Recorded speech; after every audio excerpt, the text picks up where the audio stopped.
everybody, it's Romania Black, and I'm not gonna lie, I'm really excited for this last Patreon commission for the month of March 2026. This month has been filled with some really great commissions, a lot of variety. We've had live action, we've had manga, we've had a Ghibli movie, and to round off the month, we've got part one of a two-parter that's going to go into April 2026 from Jason N. Now, Jason has been commissioning some great things in the start of 2026, but because on my channel, if you've not visited my channel, my Januaries are usually filled with lots of BL and yaoi content, so I kind of withheld on commissions for that month, and so I told Jason, I'm like, if you want to make up, I will gladly do 2 in a month if you want. And this month they were like, hey, remember when you said that? And I was like, yes.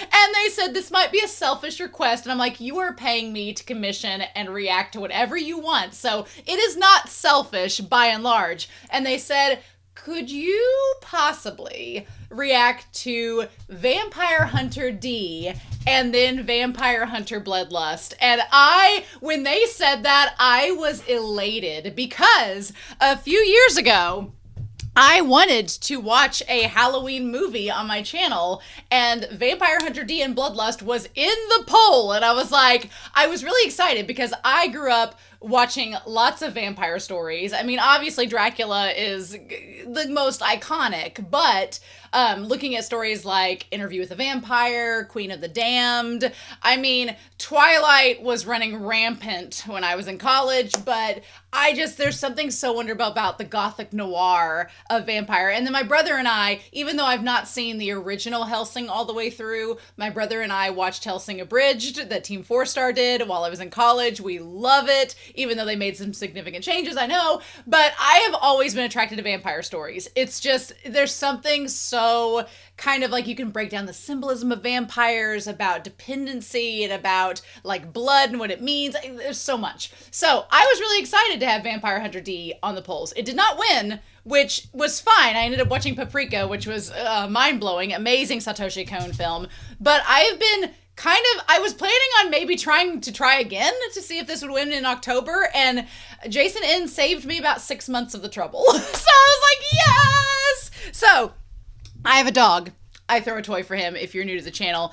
Hopefully he'll lay down here in a little bit. But yeah, it seems kind of weird. It's like 86 degrees outside. It is so freaking hot for being March. It's kind of unnatural. Hashtag global warming. But I'm super excited, especially because last week I looked at an 80s film, and this one we're looking at now is from 1985. So before I was even born. Crazy. I love 80s aesthetic. I love 80s animation. I especially love 80s anime because of the quality, the grittiness, the hyper detail. I'm so excited to get into this. But also, I want to give a shout out before we begin to a patron who helped to make this possible. So first of all, thank you, Jason N, for commissioning this. I hope you enjoy. I am staying completely blind as I start this journey. They did recommend I go look up, after watching this film, some light novel covers.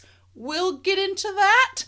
Some of the light novel covers, we'll do that after the movie. It's only an hour and 20 minutes, which I was surprised. Now, Vampire Hunter D Bloodlust, which we will watch next week on the channel on Sunday, is a little bit longer, and it came out in 2000, so it's going to be kind of like a nice shift to see, like from 1985 to 2000.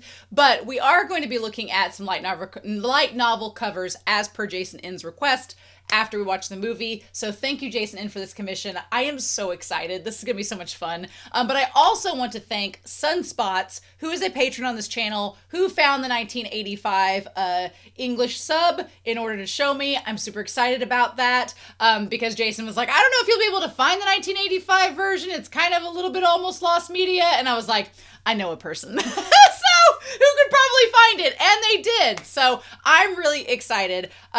Obviously, because of copyright things, you wouldn't think 80s copyright would be a big deal, but I did Angel's Egg a while back, and now it's only available on Patreon because YouTube took it down.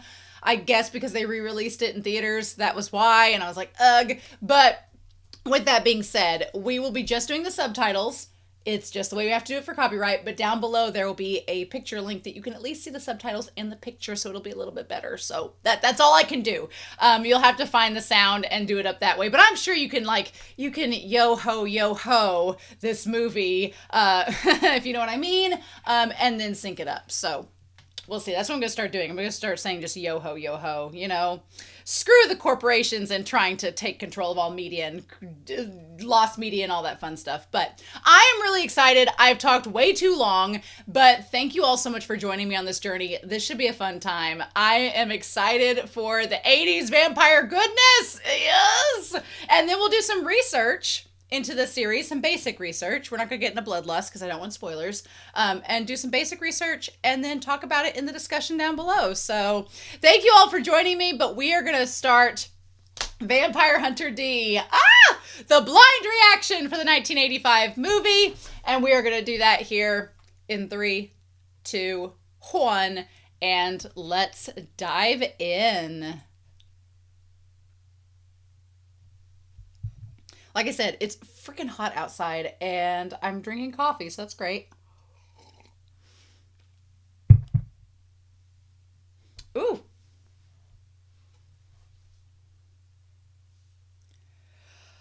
Oh, how awesome. I love this crazy castle and, like, the blood moons. Oh. I don't know the deal with the timer at the bottom, but maybe it'll disappear after a while. If not, we'll just, do what we can. The story takes place in the distant future when mutants and demons slither through a world of darkness. Live.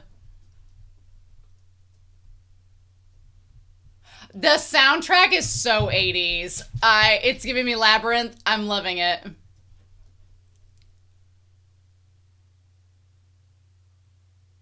Ooh.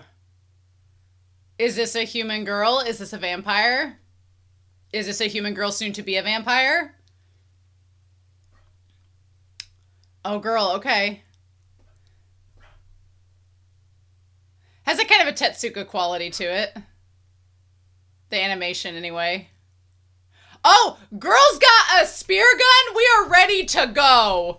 Vampire Hunter, she's got the cross necklace? Yes. I know nothing about Vampire Hunter, so the idea that she could be a Vampire Hunter, possibly,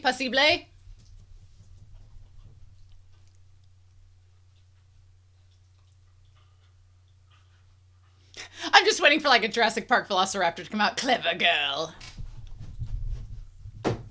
Oh, that looks like something from Alien. What? They did say demons and mutants. Oh, creepy. I mean, maybe they're demon hunters too, and vampires are just part of it. Oh!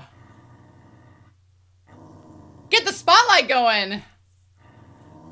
I like how she has armor to protect her boobs, but there is nothing down below except panties. Okay, there we go. There we go. Luke! Luke the horse! Come on, Luke the horse! We got that taken care of.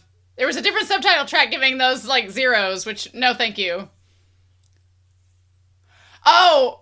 Oh, there was a brain blow! Oh, we're getting gory up in this! Hell yeah we are! Hell yeah we are! That's right, Luke the horse. Good job. That horse has got some battle armor on it. Come on, do something. Or don't. That would probably be better if it didn't. Man, something about 80s anime and girls having pigtails. Pigtail braids. No! Not the horse, Luke! No! When will the horse genocide end?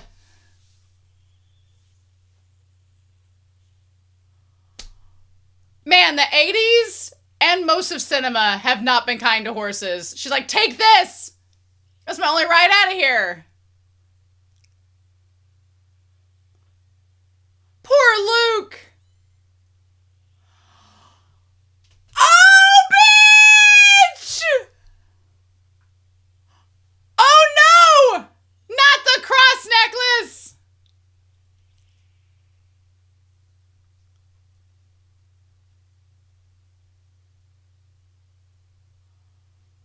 That was a wild, like, segment right there.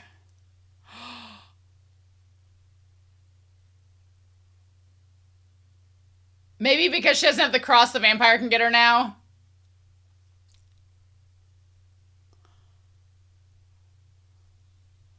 That's terrifying.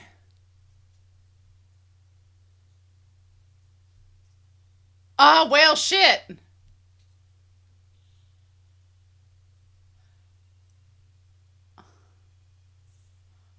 Oh, oh, no, doesn't look like that's doing much.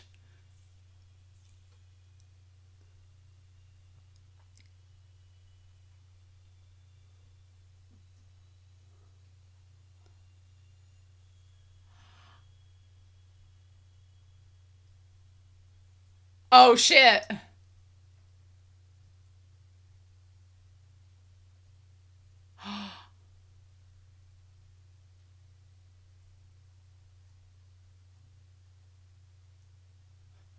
We're gonna build up this vampire as much as we can. Oh, it looks like a tree almost.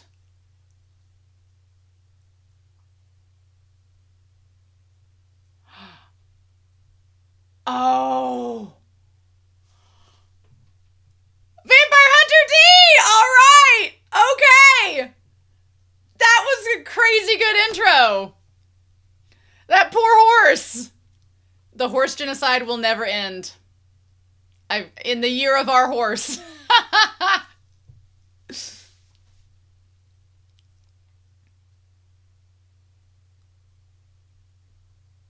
What a way to set it up, though. So either she's dead or she's a vampire. One of the two. Ooh, I'm all about tech getting, like, rerun over with, like, nature reclaiming it. And the 80s gives us some good stuff of that. Creepy. Ooh, I like that the heat lightning is going on. That's kind of cool. Who be this? Who be this? Kind of looks like Alucard, but probably not.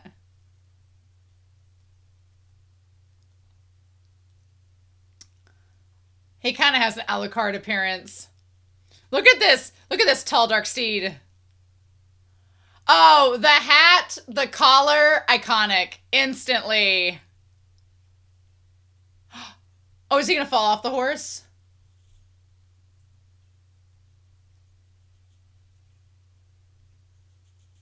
Oh.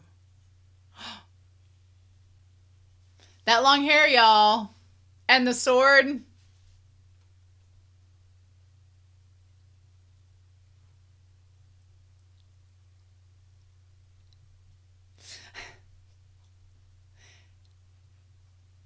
Why does this sound like Africa by Toto?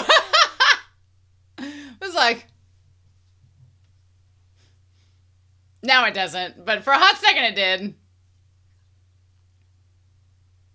I'm amazed there's grass, but we saw that at the beginning. Oh, hey! Hey, that girl's back.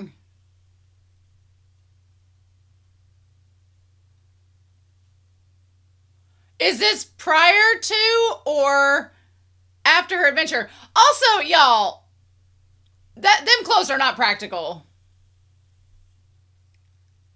If you're trying to have any sense of modesty, they are not practical. I like how at the beginning, because it was nighttime, they made her hair seem blue, but it was just because it was dark. Oh man, this Alucard looking mofo. I'm digging the blue. And the triangular border on his sweet cloak.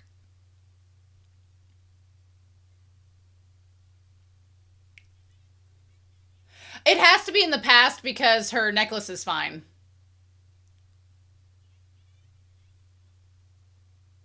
What if he just started using sign language? He's like, all I know is ASL. Or Japanese sign language. Ma'am, it's very windy. I can't hear you. That's not very nice. Where was this whip when she was fighting the vampire in the intro? Oh. Oh, she did use it against the monster that tried to kill the horse. So that's true.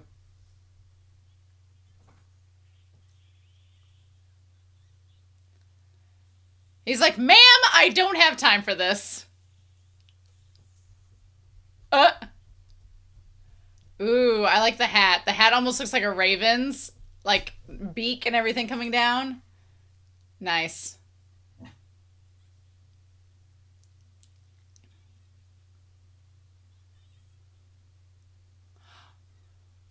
You all have a type. Testing you, eh? Mm-hmm.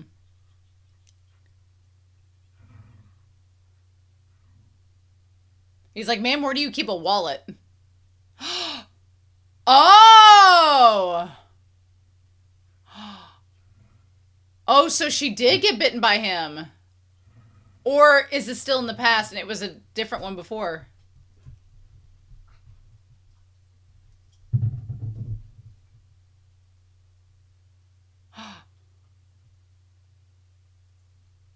Doris Lang.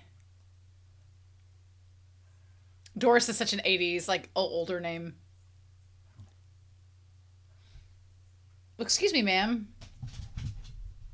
He's like, ma'am, I'm not interested in that. Oh.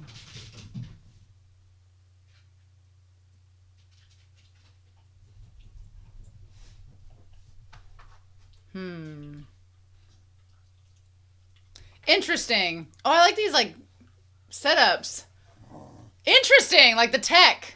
Okay, we have, like, swords, but then we have this, like, weird electronic tech. What are these tiger sheep? Oh my god! Oh my god! What the fudge? Take little Johnny's gun away!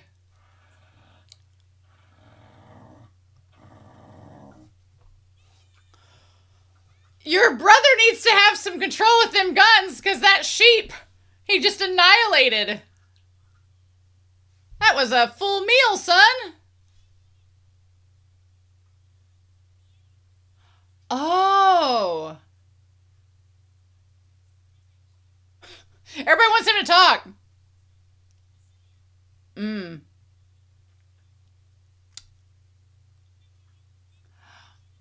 Oh, wow. Well, that's interesting. I'm assuming he's the latter. Yeah. How about that sheep you slaughtered? Are you going to cook that up and make some lamb chops for dinner? Like, what? Seems like a waste.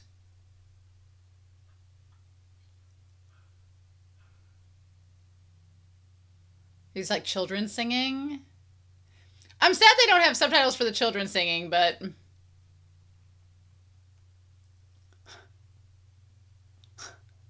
Oh! Oh, I love the gothic design of that fence. Hell yeah. I also like the reds and the yellows and the, like, the burnt sienna color. That's pretty cool. That's kind of cool. Against the muted, like, stone. That's kind of cool.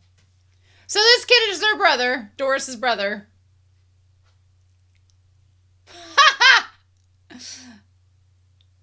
Oh, man.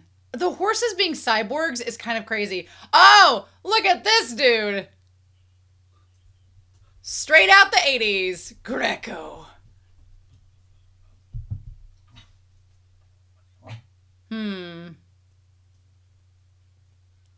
Why you got these thugs around you? No. I know what that means. Come on, sir. Be chivalrous. Tell this flamboyant man from Back to the Future 2 to buzz off. Oh, the Count. Danny! Of course his name is Danny. Doris and Danny. Because you are incompetent and look kind of like an asshole. Well, your nepotism is not going to get you anywhere. Ew. He would have taken her up on the second part of her offer.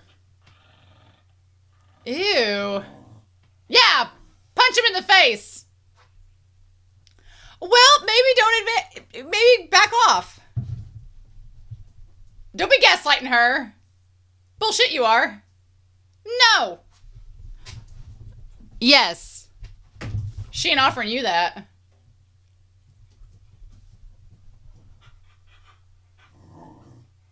Ew. Put this guy over on Love Island or something. Get him out of here. Yeah, that's right. That's right, girl.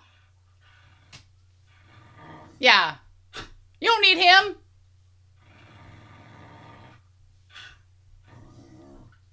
Bye.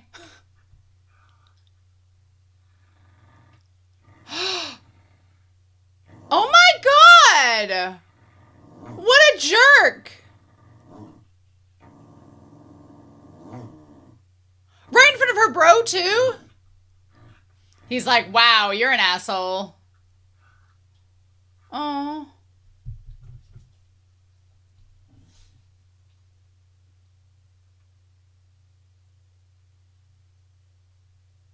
So is she, like, gonna turn into a vampire? Or are they worried that she'll, like, attract them again? I want to know the world building. Yes.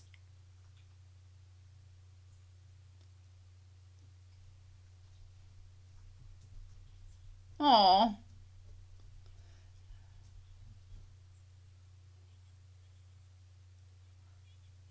Oh, bitch!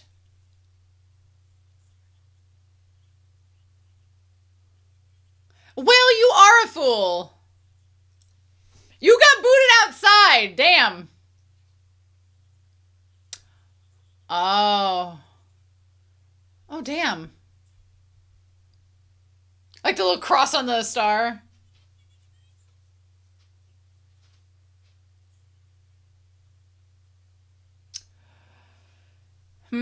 This guy looks slightly suspicious. Oh my god. But you haven't used it in 50 years.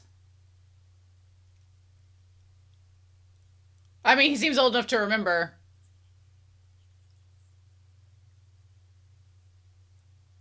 Oh. Oh. Oh. Is this true or a lie?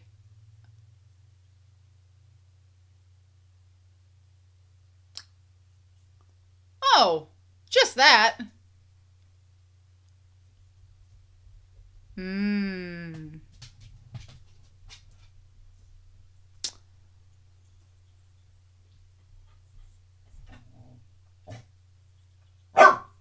Oh my gosh, girl. Right in front of your brother, too?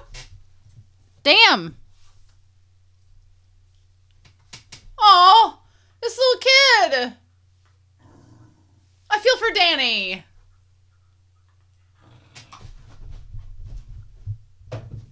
Dan. We're not calling you Danny. You're Dan now. You're a man.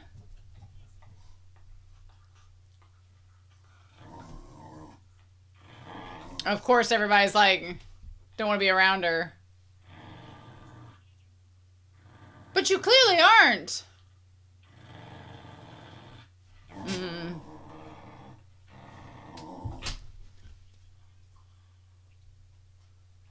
Oh.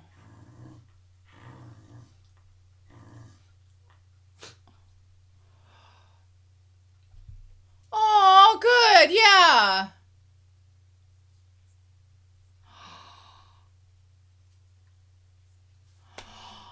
You can cry if you want, but don't make your sister cry. Oh my gosh. Okay. I like our vampire hunter man. I like that. Damn, that moon's big. Man, they're all about these crosses in the yard. I love that.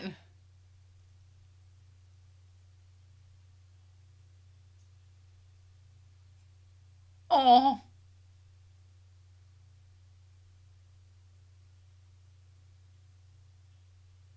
Okay, so she had the necklace on and that, like, around her neck at the beginning of the movie. So that sweet ass hat. Mm. Nice sword you got here.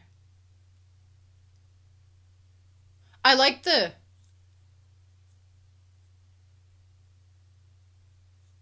Oh, the sword's talking to him.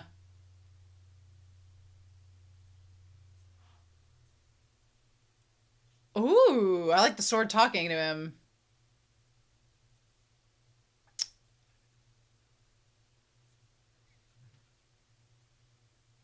Mmm.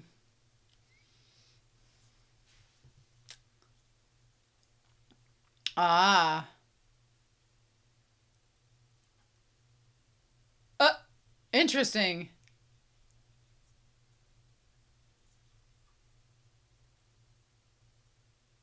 Oh.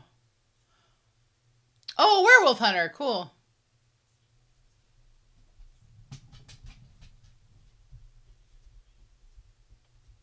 Glad there's niches for hunting. D!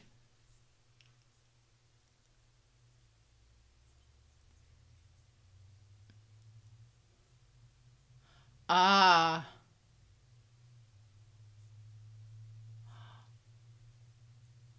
Oh. Interesting. So we're doing some world building here with the vampires ruling. Oh. The vampires are pretty established in this world.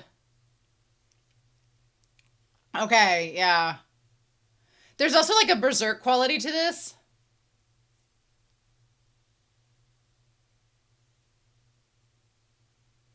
Okay.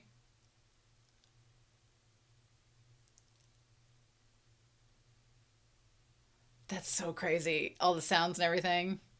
I do love the idea of the barriers with the tech that's established. That's kind of cool. And the fact that her parents were hunters.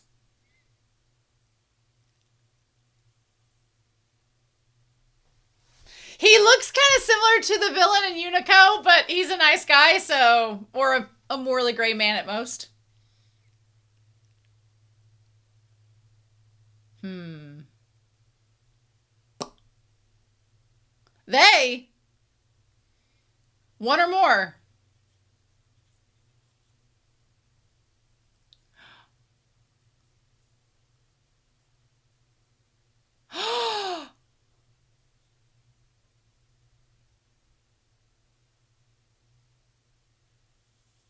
The hand on... The mouth on the hand? What? What? Oh.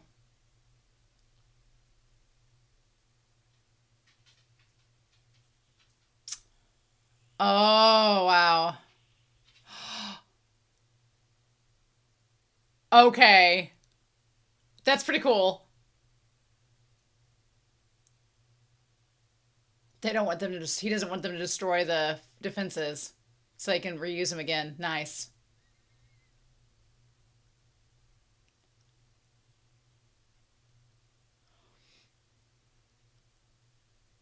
I'm seeing how so many anime has been inspired by this. Because this right here with the brother and sister looking duo seems very reminiscent for Demon Slayer.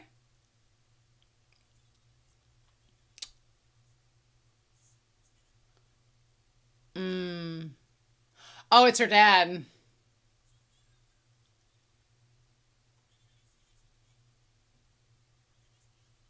Hmm. Well, it's quite a thing. I am her fuckboy.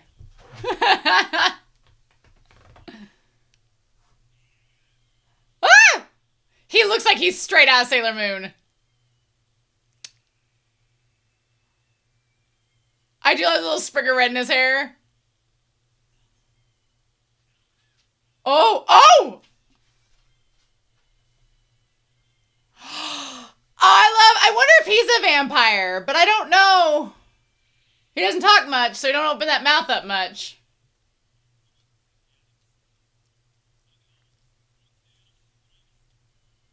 Oh, I love that weapon. It's so cool.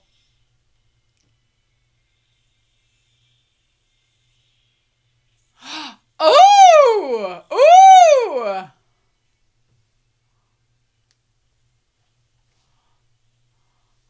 That sword is so slender. Oh, shit.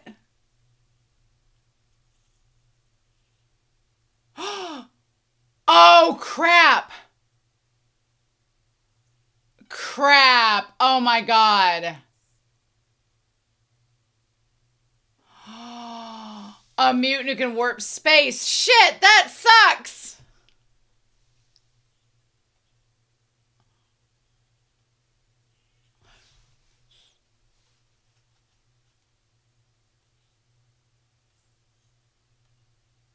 Oh.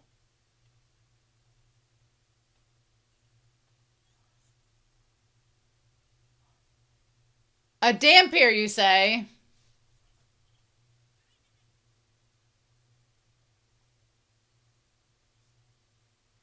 Know your place.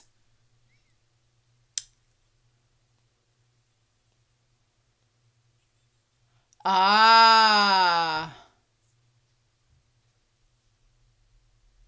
So he's half vampire? Oh, he's so noble.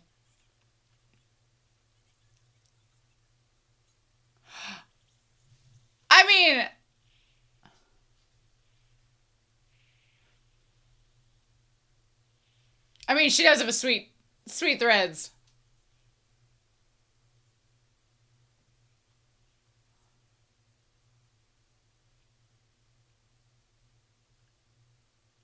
Meaning you, probably. Oh, little Danny! She give him her bedroom.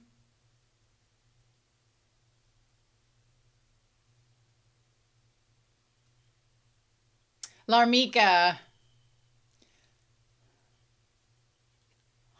Ah. Mmm. What is the fog talking? Mmm. A dampier. If he turns out to be the father, that's going to be crazy, but I doubt it.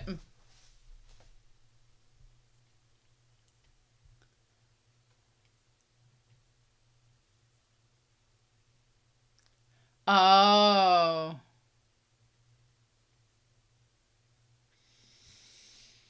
Interesting. So are they related to Dracula?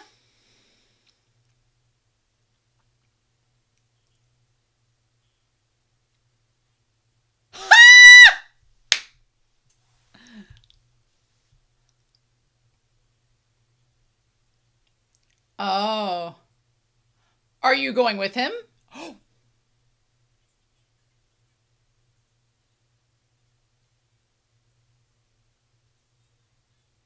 Oh. Oh. That's why we're just friends with benefits. Ha ha ha! Wish she'd been an Aurora High School Host Club. Well, he would like that. No, he would like that.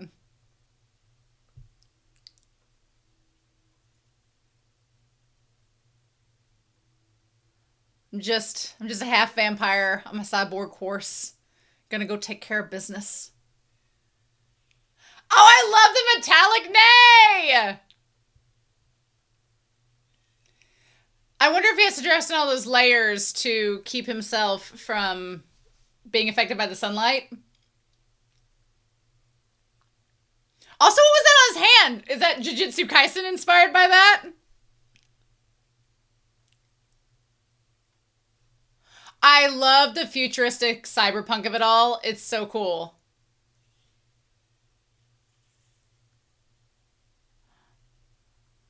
Although his undergarments kind of remind me of Skeletor from He-Man. A wee bit. That's very Alucard.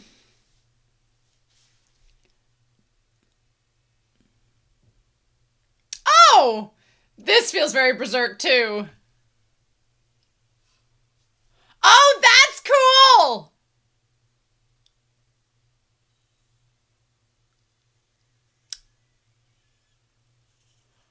Ew! Ew! Oh, all the maggots, gross!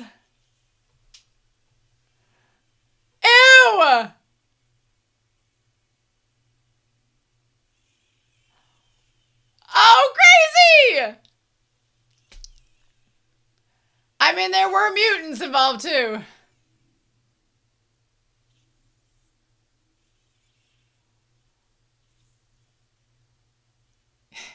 The F is this?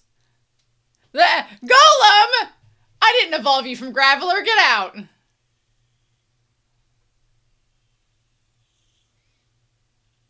Oh, damn.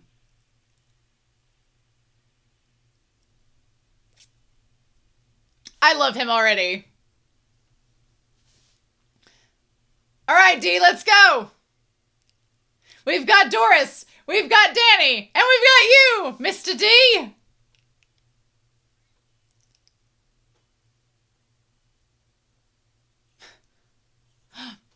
I love that his sword talks to him.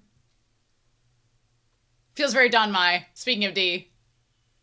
That is so crazy. Feels... Oh, yeah! The gargoyles!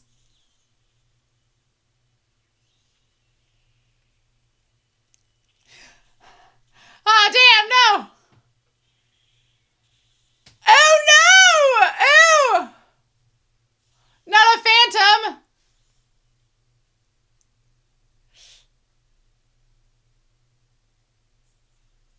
Oh. Ooh.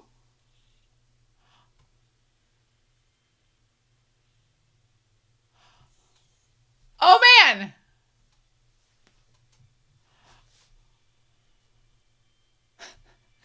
Getting awfully hillbilly up in here. Ah!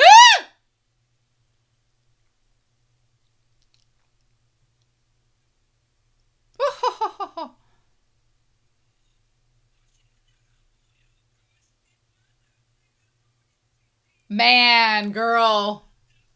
Moisturize. Okay, his arm's back to normal.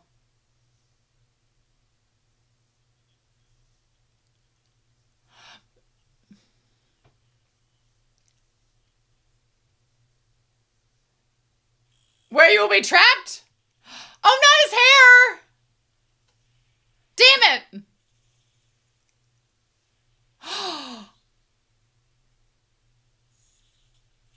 Oh my god, not the...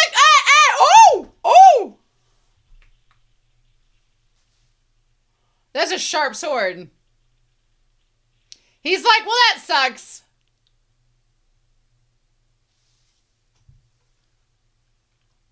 Oh no. All the skeletons.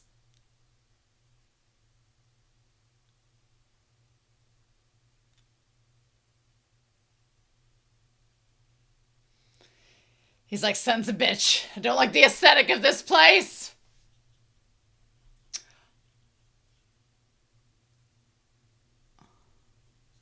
Oh, wow. I love his sword talking to him. Ugh.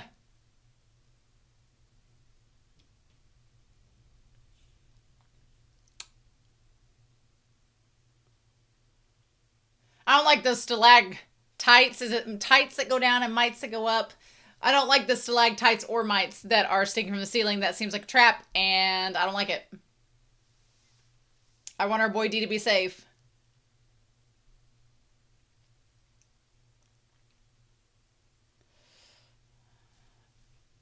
Oh, wow.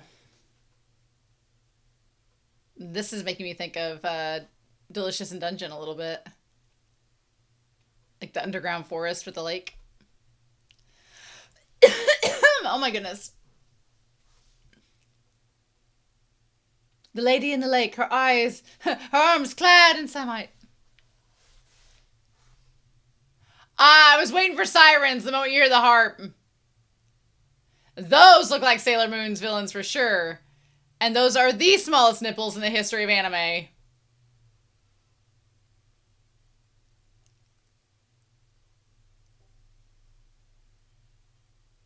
He's like, I'm asexual, ladies. We're not here for this.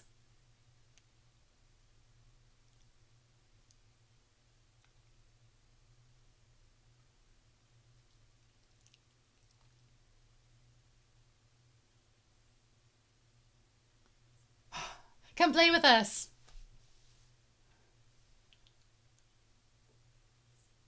Because then it will Mm.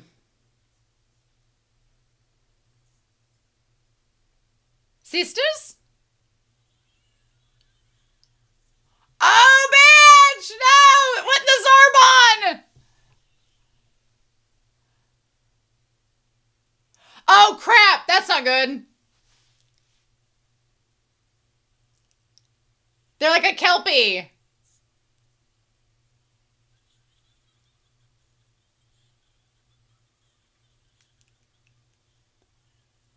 Oh, Midwich Medusas! Not the infamous Midwich Medusas!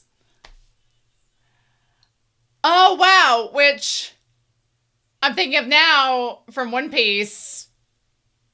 Some, similar turning people to stone. Interesting. He's like, I did not sign up for this. What a journey RD has gone on.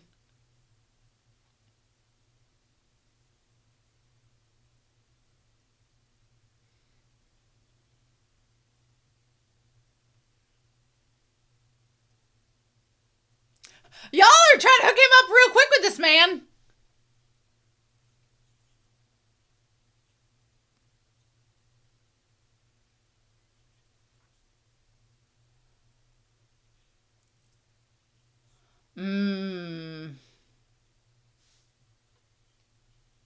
That is actually correct.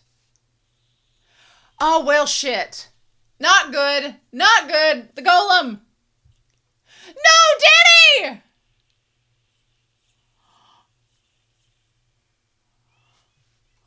Ew! No! Ah! Ew! That's so gross! No! No, no, no, no, no!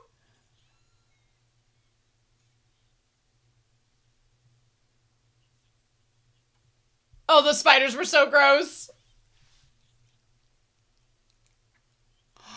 No, not the little boy!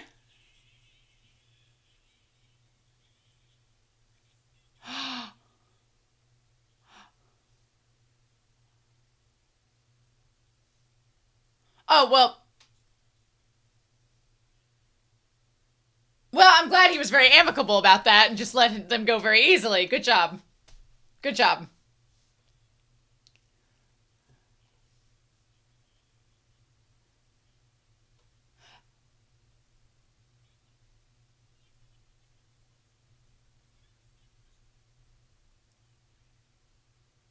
Oof. So I guess he is going to turn her into a vampire.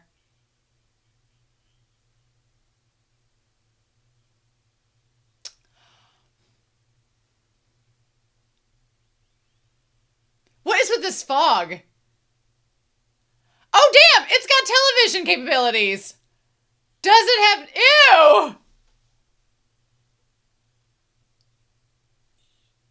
Oh, no, D!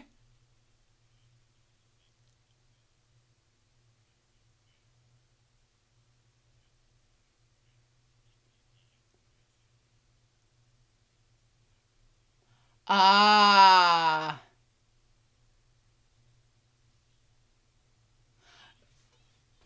As the name implies.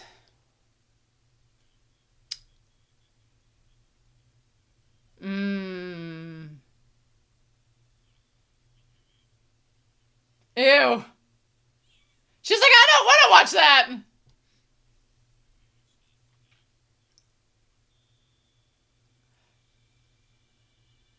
Damn it! Ew!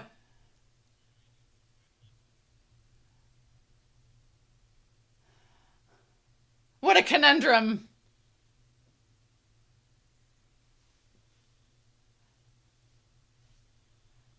He's like, God, I wish I could be anywhere else. Oh. That's the plan. He's like, yeah.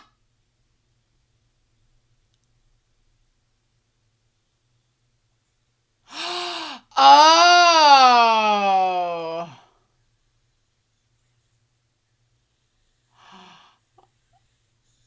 He's like, enough of that. Enough of that.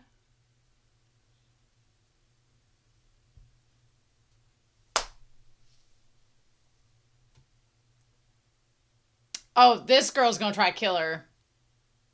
She's like, I'm not into my dad marrying a young woman that's younger than me.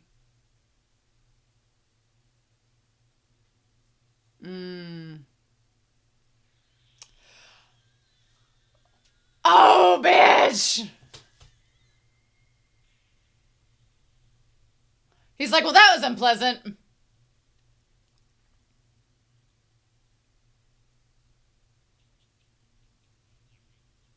Mmm. Mmm. Oh.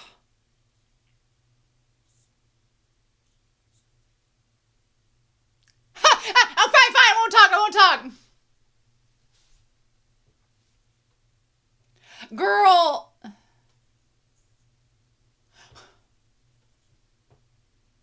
Oh. Hey-o!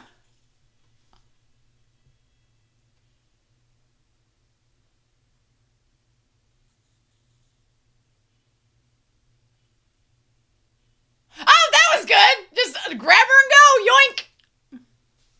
That was easy enough. She didn't put up any fight. I like the one mutant's like, I at least fought. Ew, all the intestines out. I don't like that at all. Get away from the spiders. Ew. No.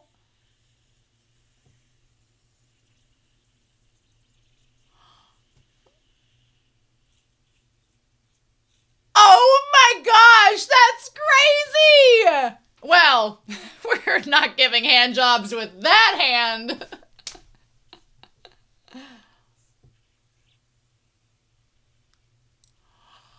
Oh, oh my god. Holy shit. Oh, the ghosts! No! Even the ghosts are after him! He's like, damn it, I get... Ah! Ew!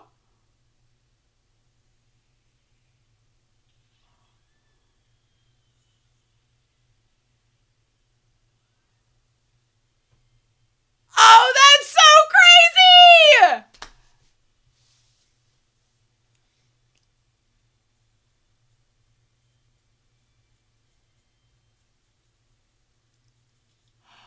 Oh, shit! Oh my god.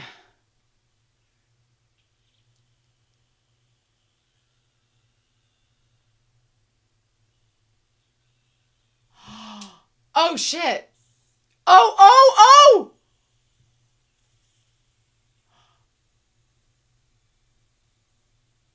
Jump, jump, jump! Get out of there, jump! That worked out great. All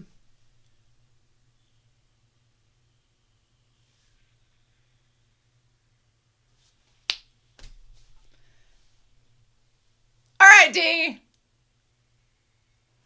Man. Lots of anatomy lessons happening today, y'all.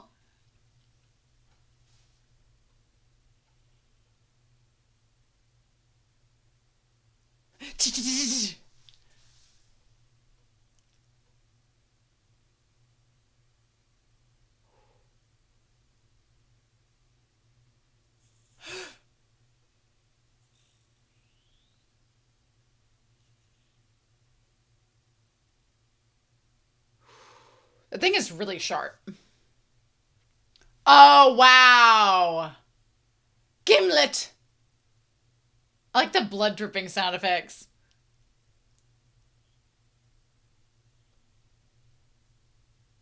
Yeah, that ain't gonna work out for you.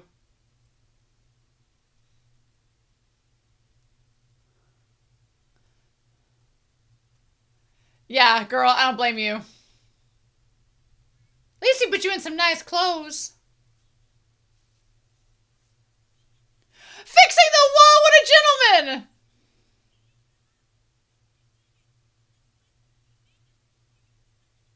Yeah, about that.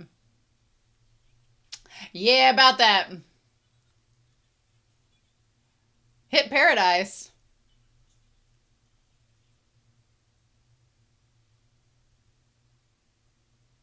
Oh my god. That girl is so 80s. Holy shit. Go home, bitches! What?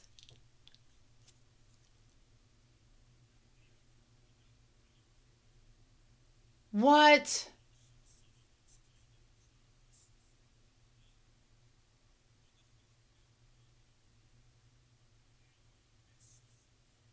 Oh.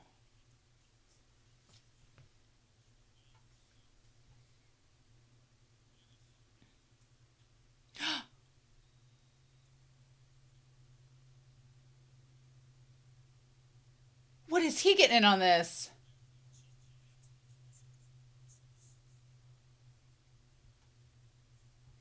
A time bewitching sensor.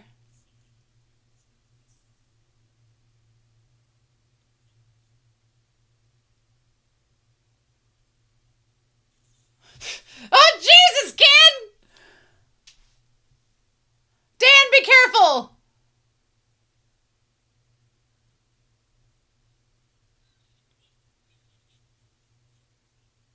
Oh my god.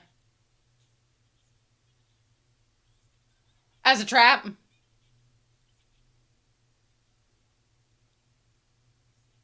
Oh.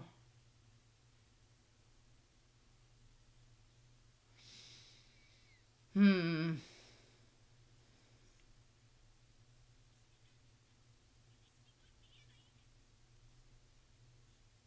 Oh, wow. Mmm. Right, correct. He's like, ouch, that kind of hurt a little bit.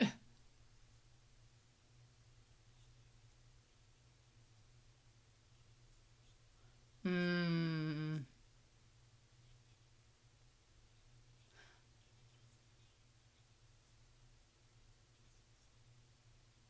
Mmm. Damn! Okay.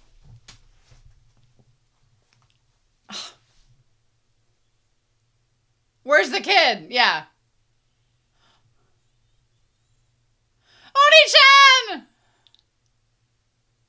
He's like, well, that's inconvenient.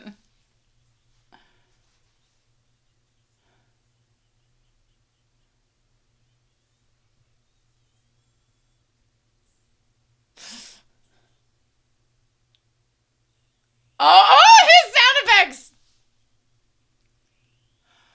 I'd be careful not to hit that kid or destroy that pillar. Oh, the time sensor. Shit.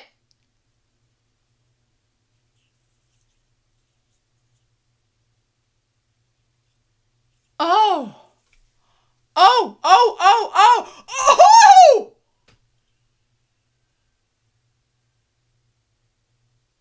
Well, you were just very incompetent, sir.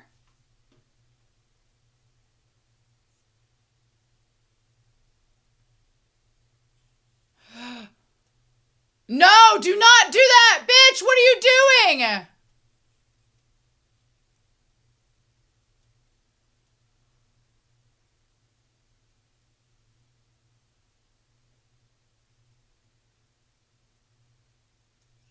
Okay, maybe it isn't a trap. I thought it would be. Oh, wow, you cretin.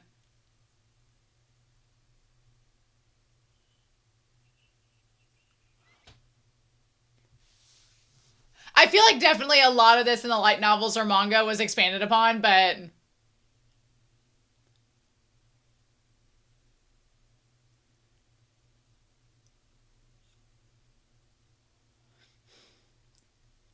Dee's like, I told you I'll stay put, but okay. Did you leave a note for him that you were going here?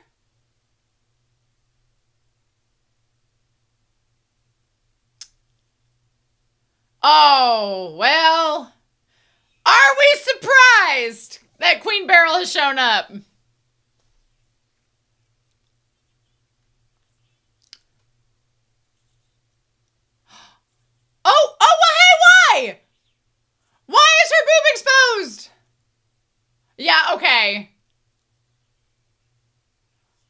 Oh no!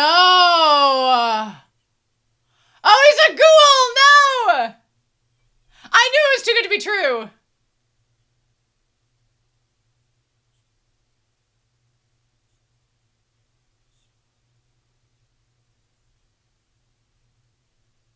Ah! Oh my god! Ew! Ew! Being a ghoul does make you degenerate, apparently.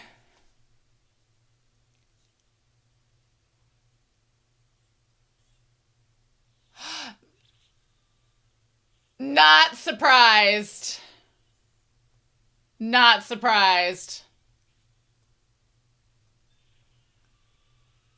That sucks for you.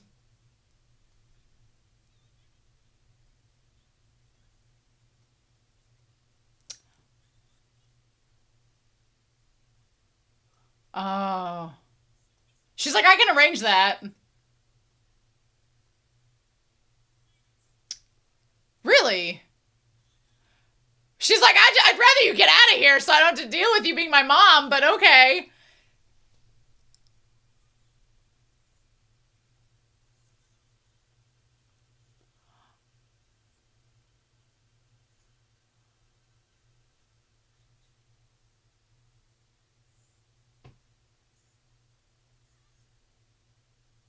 What is this? Oh, is this the mayor's son? Or it is the mayor's son. Oh.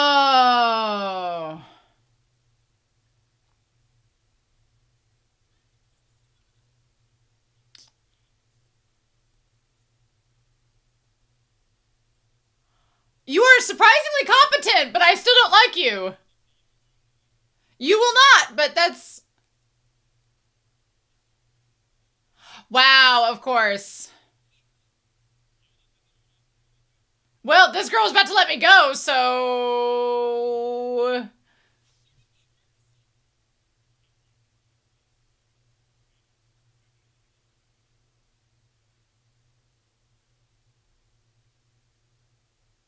Oh my god. What a jerk. What an asshole. His voice actor does a really good job, but...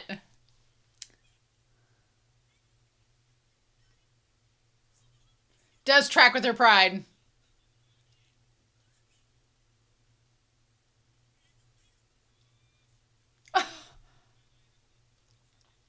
Oh my god.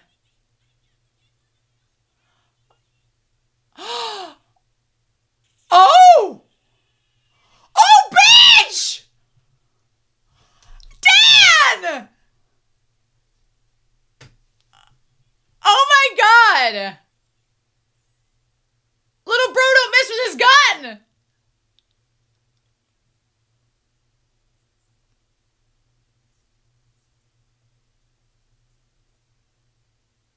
Hey! He's like, you got me to deal with!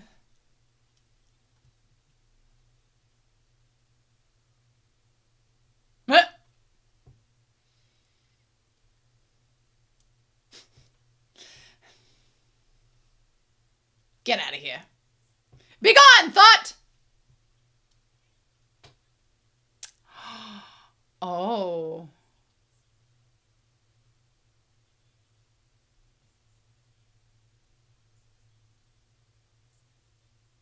Oh.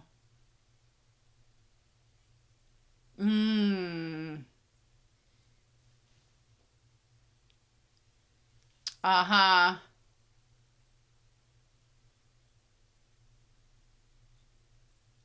Oh.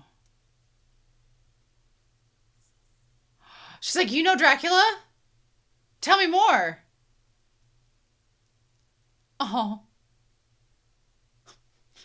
And now he gets to be on the couch.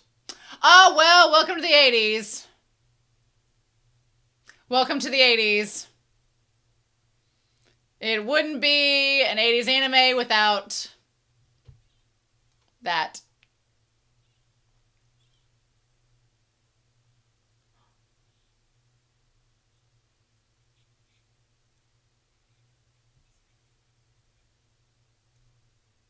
Mm.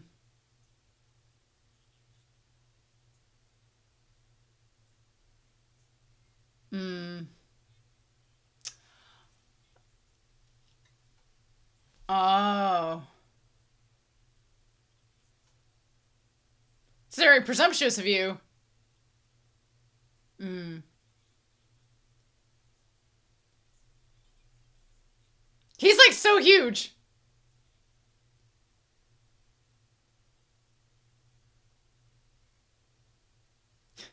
He's like, what's an arrow ace vampire hunter to do? Oh. Oh shit. Well, crap. Crap. Oh, don't do it, D!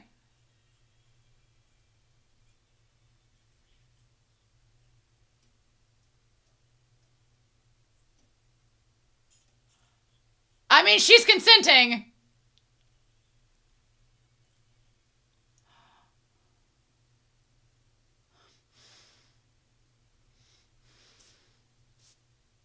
Our boy D. Damn, girl. He's like,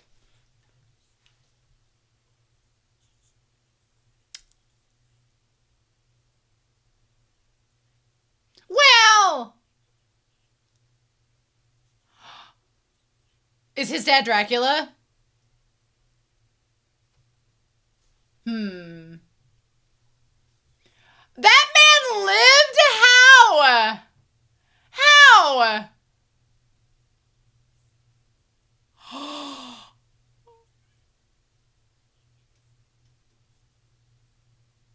Oh.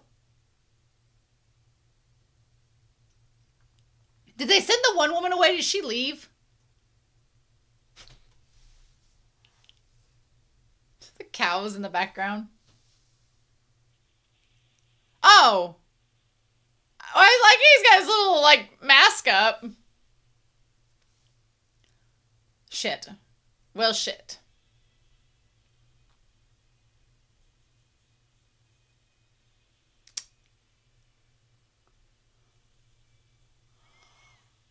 What in the Ringling Brothers is this? What is this?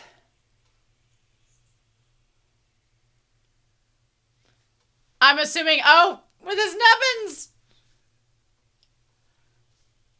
So it works on a damn pier, too.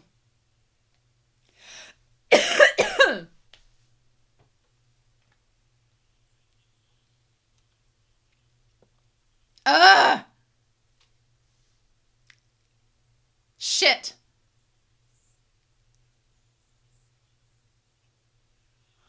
Oh no, you made him puke glitter! Son of a bitch.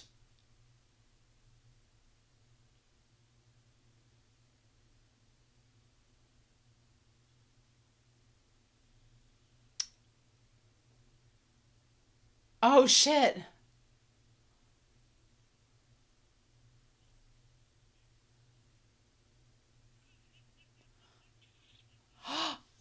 Oh shit. Oh my god. Oh my god.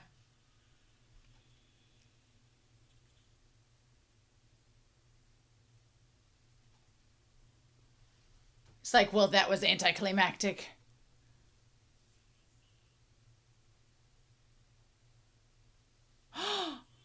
Oh! Oh my god!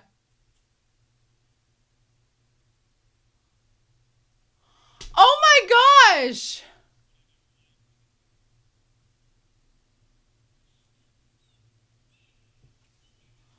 Oh my god. So do all the vampires feel it when one is staked?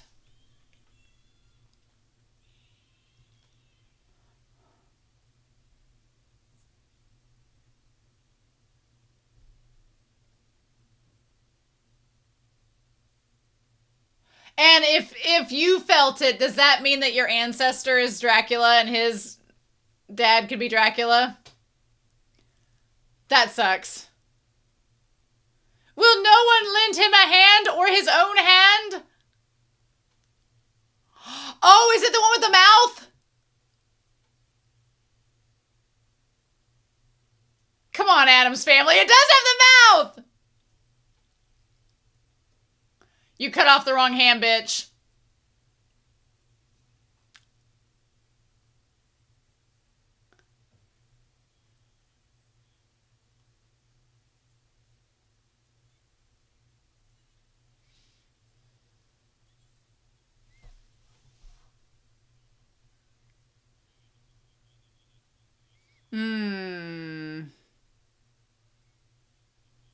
Oh my God. Well, that's nice.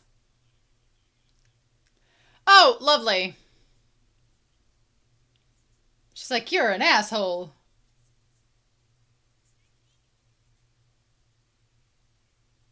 Oh!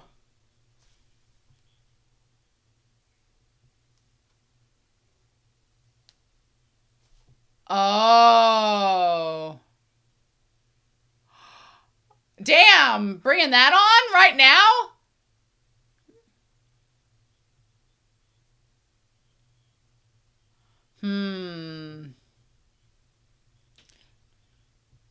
Yeah, the boredom of immortality. Damn.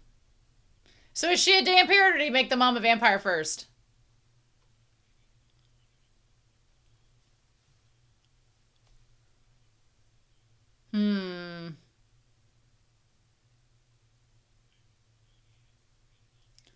Oh my gosh.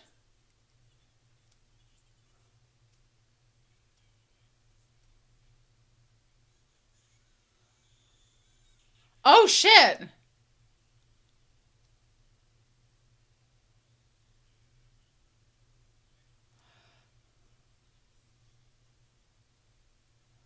I kind of feel for Lamika.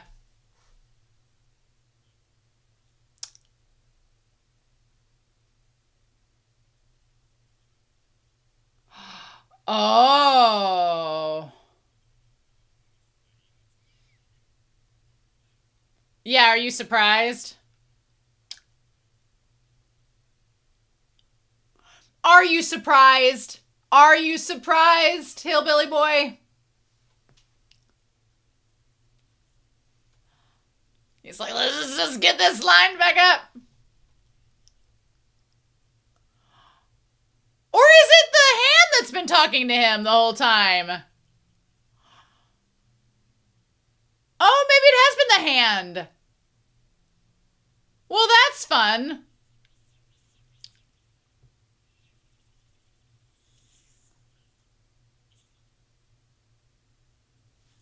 Oh.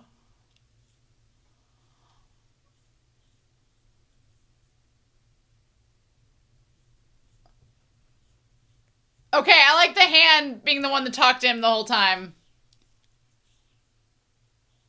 Oh my God, that's terrifying.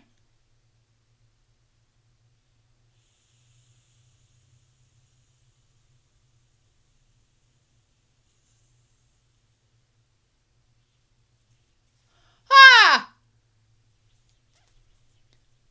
I don't like these clouds.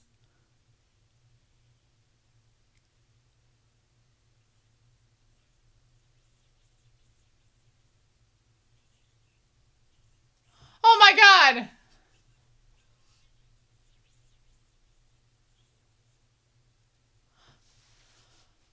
Oh shit. Oh, maybe. Was that little cloud on the sheep when the kid shot at it in the beginning?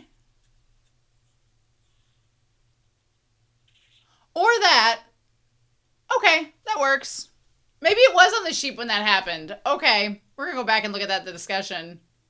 Somehow. Meanwhile, Dan, what you doing?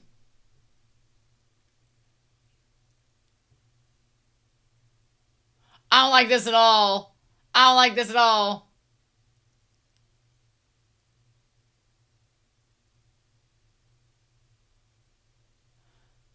I'm assuming she's like been hypnotized and can't do anything.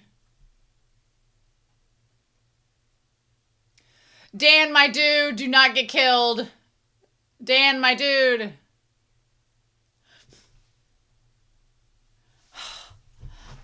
These precocious kids and their pipe tree climbing skills.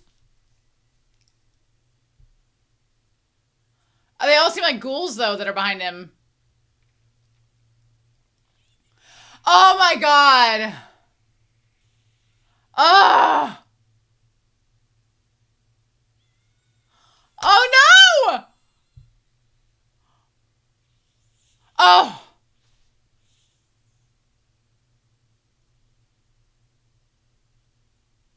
Oh, he saved him. Oh. Interesting.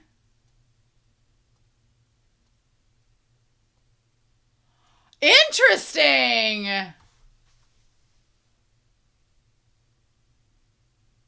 Yeah.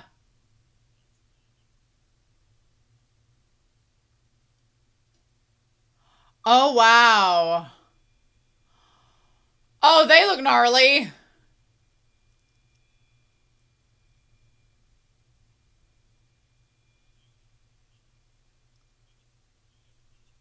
Yeah. But she ain't a vampire yet, so she's probably gonna... Is he gonna make her kill him? Oh! Oh! Or...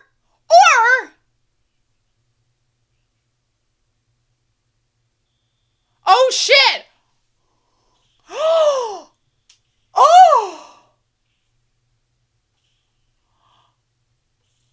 Holy cow! Oh my God! Ah! Ah! Ah!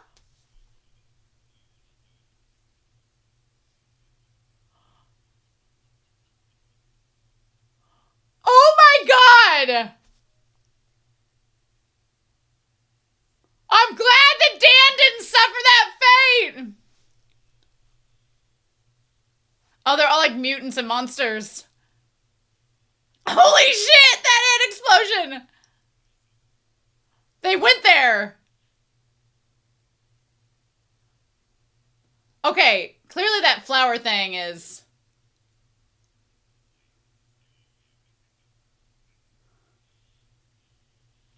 I think that flower thing is keeping her from doing anything. Oh! Oh! Oh, bitch! Ah! Ah! Ah! Oh!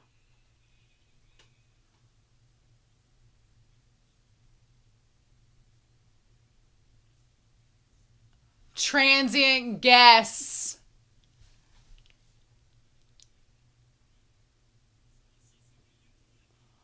Oh, I love it!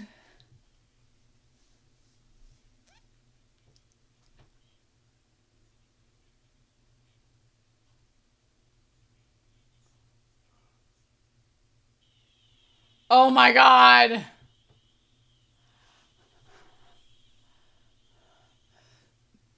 I don't know. He seemed pretty tough. He seemed pretty freaking tough.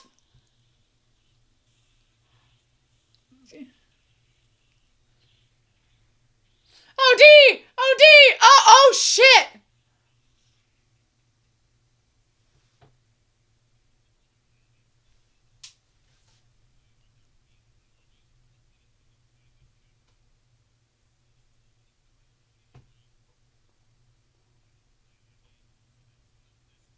Oh, well, I'm glad you're not going to blow his head up. Glad you're not going to do that. Oh, not the sword.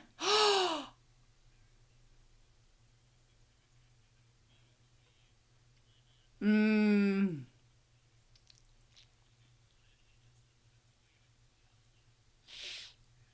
Ah.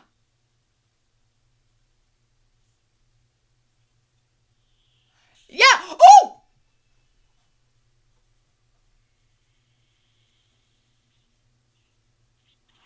Oh, shit. Damn it. Damn it. Oh.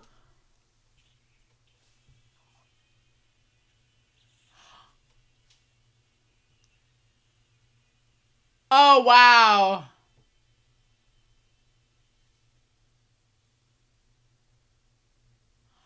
Oh.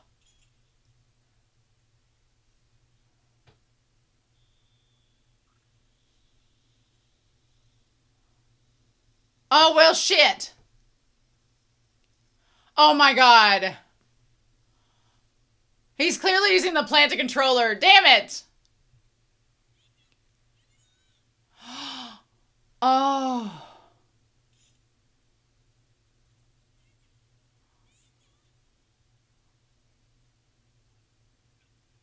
Oh, yeah, let me get, yeah, yeah. No, after you said that monologue, I don't think we're going to be doing that.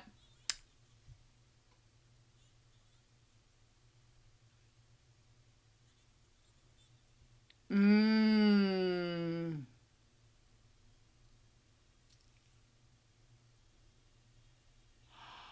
Wow.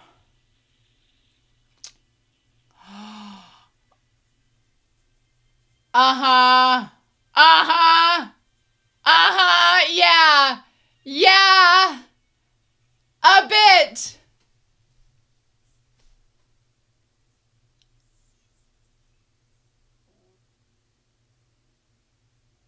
He's like, yeah. I know.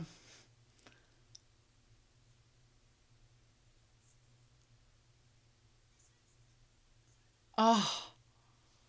Damn, I was starting to like her. Yeah.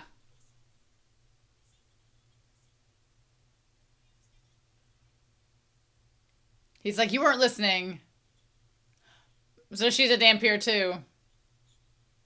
Okay, that's... Well, you keep telling yourself that, girl.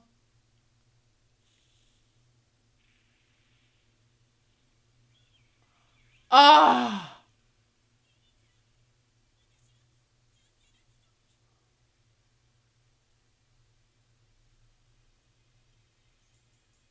Damn. Girl.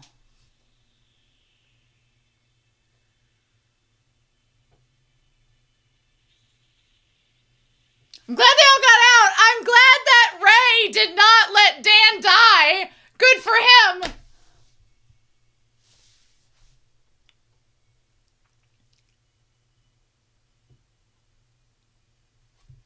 Wow.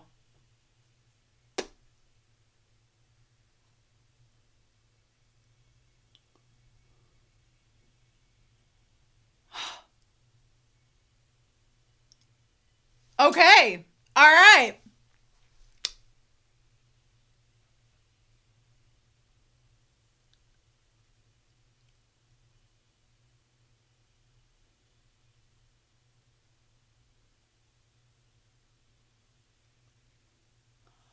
Oh, what? Feels like everything going back in the genie's lamp.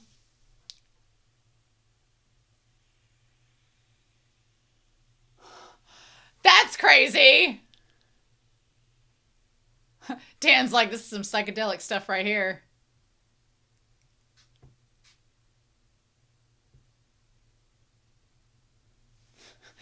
The lush green. It felt like the end of Aladdin too. My Savinia. I want to see D amongst a little field of flowers. Can I have that? Can we have that, please? That would be great.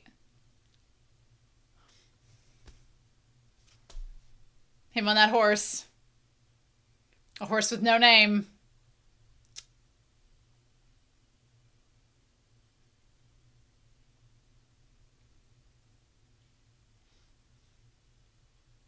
Our tortured soul, the son of Dracula.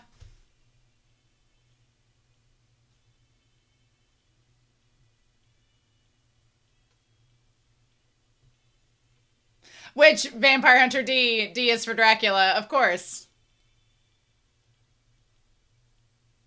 And for Dampier. Ironically, D is a very common letter in a lot of these names.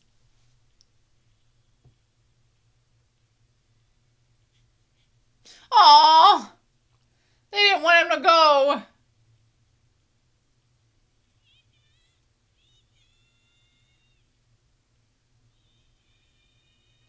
Sorry, guys. I gotta go hunt some vampires.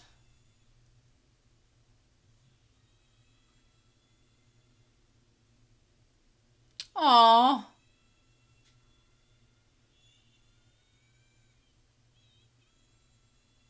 Oh! I love him! Oh! Our boy D!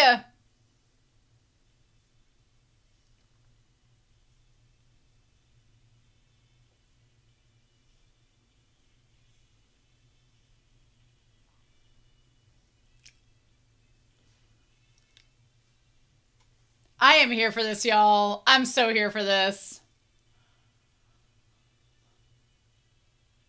Is this where he picked out his cyborg horse? Or did he leave the cyborg horse back with the other cyborg horses?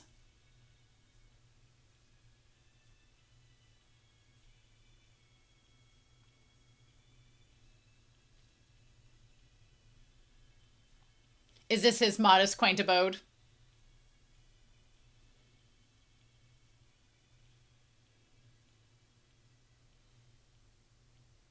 Old target, tall, dark, and handsome. Look, I don't blame Doris. I don't blame her for throwing herself at him. I don't blame her. I mean...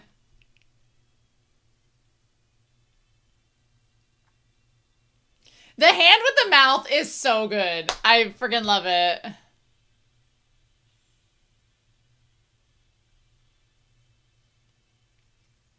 But I want to know more now. I'm so excited.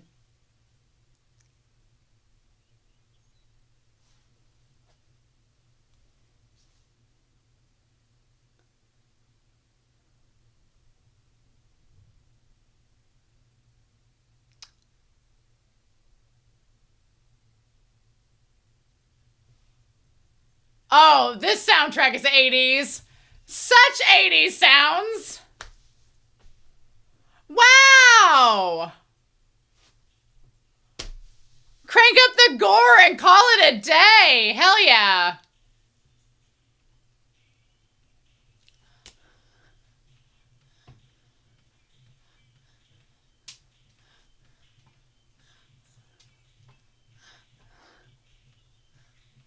Come on, City Pop.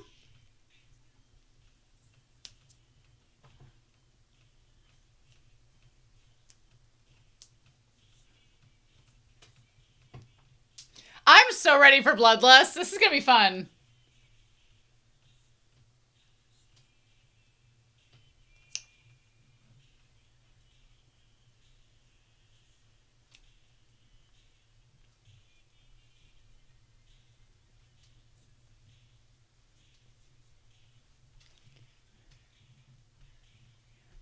This song... This song is like, the tone of it does not match this anime at all.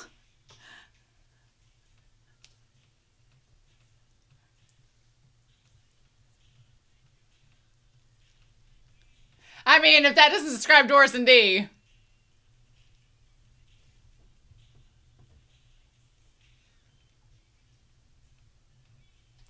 I can't wait to talk about this with y'all. It's going to be a lot of fun.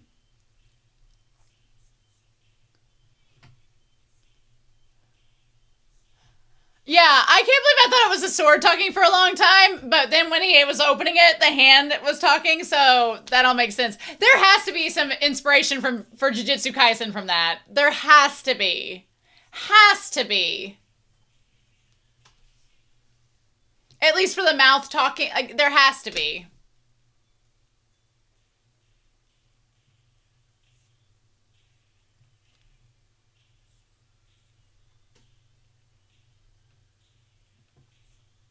And then getting into the angst of, we can return to 1985. Well, we've instantly dated this. Instantly dated this song.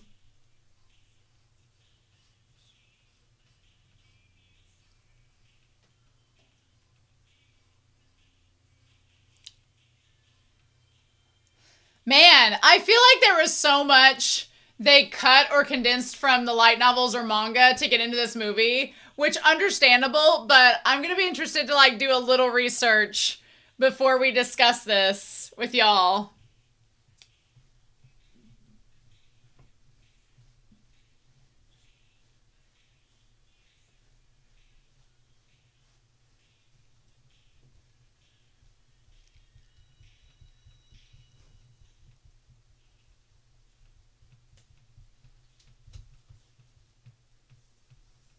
All right. Heck yes.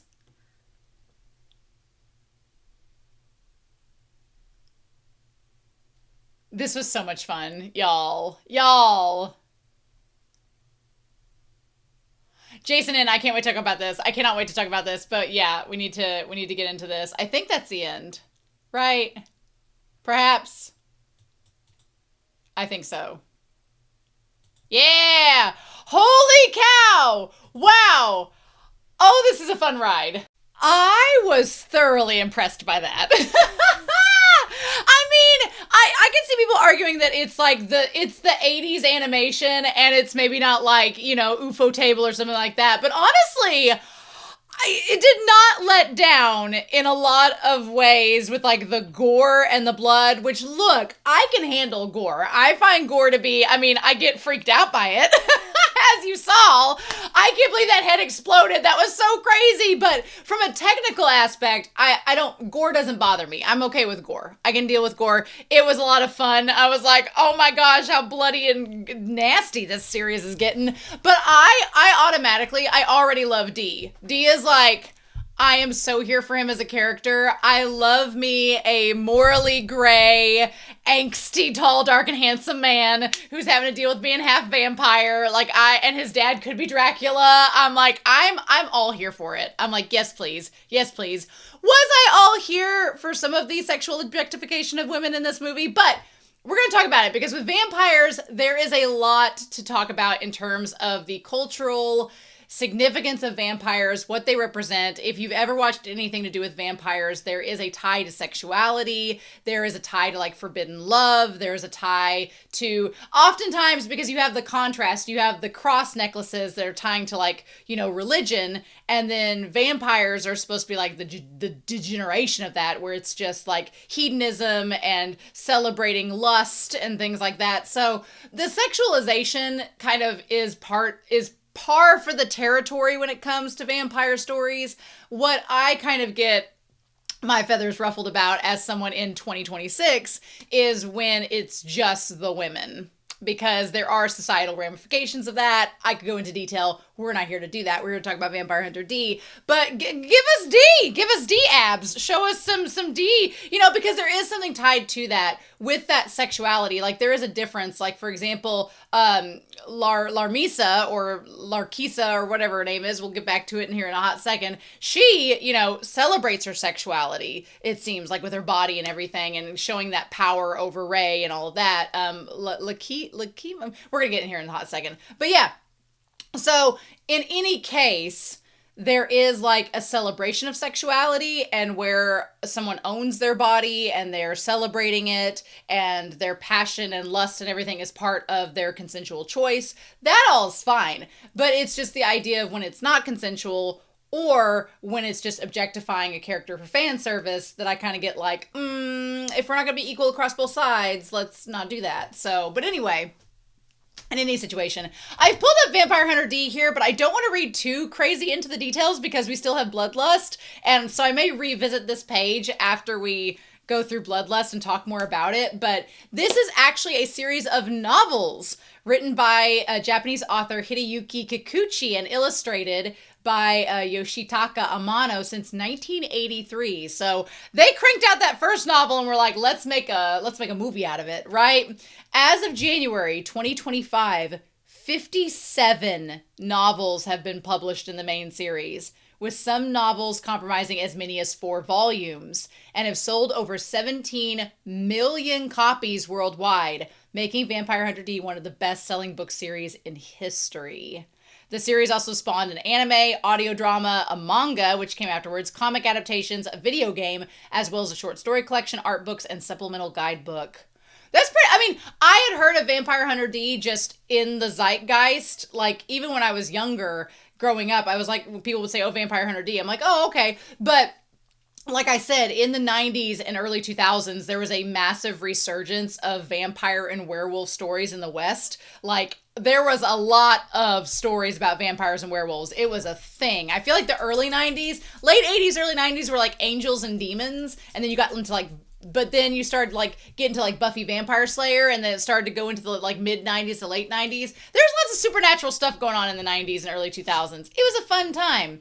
Now, I don't want to get too much into the premise. We'll go back to that after we get through Bloodlust, because I want to get through that as well. But the left hand, oh man, the left hand is fun. The left hand, I want to know the voice actor is Ichiro Nagai. Interesting. Michael McConaughey voiced him in 1992, and Michael McShane is in Bloodlust. Okay, Michael McShane. All right, come on now. Okay. Wow, so he's still alive. Ichiro Nagai, he's 82 years old, born in 1931. Crazy. Born on May 10th. How about that? Come on, Taurus. Anyway, let me see here. Oh, did he pass? Oh, no. Oh, it says here on January 2014, he had myocardial infarction and was found by a hotel employee, and he was pronounced dead. Oh my gosh. Well, they didn't put down here. Oh, he died in 2014. Yes, they did. He was 82. Okay, never mind. And Romania needs to read. But he's done a lot of things. He's been a voice actor since 1964. He was in Devilman. He was in Mobile Suit Gundam, at the original Astro Boy. He was Karen in Dragon Ball. He was Karen in Dragon Ball Z. He's been in Ranma 1/2. He was last in... Oh! That's where I know his voice. He's Netero! Oh my gosh! Okay. That was like, honestly, other than Dragon Ball Kai in 2014, where he was Karen... Hunter x Hunter was his last major role in anime, and he's Netero. As soon as I heard that voice, I was like, I've heard this voice before, but where is it coming from? But he is playing Netero. Wow, that's so crazy. He plays an older, slightly cynical, snide voice very well. Cool. I originally, when he opened up the sword, I thought that when we heard the voice, I was like, oh, the sword's talking to him, which I'm sure every commenter is like, it's not the sword, it's the left hand. But then when you get further into the story, you're like, okay, it's the left hand. All right, nice, cool. So I want to know who plays Dee's voice in, let's see here, voiced in, I want to know his first appearance, Vampire Hunter D, voiced by Kanato Shiozawa. Okay. Oh, he passed in May. He passed on the day that the one man was born, May 10th, but in 2000, he was only 46. That's crazy. Did he get to voice him before he passed? Interesting. So he played, maybe he didn't play. It doesn't look like, looking at the OVAs, he was in Vampire Hunter D in 1985. He did not play him in the 2000 version. Okay. Interesting. But he's been in a lot of stuff too. He's been voice acting for a lot of things. In Dragon Ball, he was Namu and Tenron. Okay, that's cool. Oh, oh my gosh! It's like all things are aligning. Okay, so Dee's voice actor played Prince Demande in Sailor Moon. Okay, or Prince Diamond. Okay, wow. That's so, I was like, look at you. I was like, he probably voiced in Sailor Moon, and he did. And he was Devimon in Digimon. What a wild turn of events to go from playing D, a vampire hunter, to playing a demon Digimon like 10 years later. That's crazy talk. Love that. Love that for him. Oh, wow. Okay. How about that? I wonder who ended up playing him when they got to the 2000. Okay, so we'll wait on Bloodlust. We'll wait on Bloodlust till we find all that out, but interesting. Okay, so I don't want to get too much into that, but what I did want to do is I was told to look at the novel covers before we go back and talk about the movie itself. But let's get into that. It shows here like there's 29 of the novels here in 3, 2, 1. Vampire Hunter D, and then there's like 29 novel covers here. These are really cool. I wonder if it'll let me like scroll through them. It will! Yay! Okay, so that is the first cover for Vampire Hunter D with the dang horse, the cyborg horse, and with her. That's so cool. And he's got a sword and his iconic hat. That's so nice. I love that. Okay, and then I want to look through some of these covers. Razor of Gales, interesting. The Demon Death Chase, okay. Ooh, Tale of the Dead Town. That's a cool shot of D. I like that. The Stuff of Dreams. They make D look very very effeminate's not the word I'm looking for, but very elegant. Very elegant. Yeah. Oh wow. Pilgrimage of the Sacred and the Profane. Nice. This is good. I was told to look at the covers, and there might be something that tips me off to something from another series that's been on polls before. The Rose Princess, Dark Nocturne, Pale Fallen Angel. There is, I wonder if Miura has been inspired by this as well, because there's such a vibe. Okay, so that one had different parts. Twin Shadowed Knights. Yeah, it just, if you've ever seen Berserk, there's such a Griffith vibe to the way that he's drawn in this. But then when you see him in the actual movie, there's more of a Guts vibe. So it's interesting. The Dark Road, Tyrant Stars. I love the fact that him and his horse are all in black, and then everything else around them are in color or light tones, which is pretty cool. Oh, look at them scarves. Hell yeah, look at them scarves. That's right. Fashionista D. Mm-hmm. Mercenary Road. Get through this. Scenes from an Unholy War. Oh, I wonder if like Bloodlust is going to come up on here, or if that's just... Oh, speaking of Berserk, Iria the Berserker. Throng of Heretics. Nice. Interesting. Undead Island. Bedivilled Stagecoach. Like these covers are honestly gorgeous. I love the artwork. Like Amano's artwork is really distinct and very beautiful. But again, like his outfit and everything, it reminds me of Guts from Berserk. I kind of love it. Noble Front, interesting. I do like the motif of D is always protecting the young heroine from harm's way, as you would know. I think that's the end of it. Okay, interesting. And then there's more novels down the road, but they don't have covers included with them. That's crazy. And Vampire Hunter D has 8 volumes. Interesting. Cool. Okay, nice. So that's really neat. Let's talk about this movie. I really enjoyed this. This was a lot of fun. The score was so 80s. Which I have a soft spot for 80s, like the synth, the synthesizer, all of that. I also talked about this because I just watched Castle in the Sky. I liked that there was an 80s anime because to show the effect of it being dark, but there was still like moonlight on the characters. Like our girl Doris is blonde, but here she's displayed as having like her hair almost looked greenish blue because they were trying to capture what she looks like in the nighttime. So, I mean, nowadays there would be the shadows and highlights. You wouldn't have to change the color scheme of the character. But back in the 80s, they were like, this is what we got to do.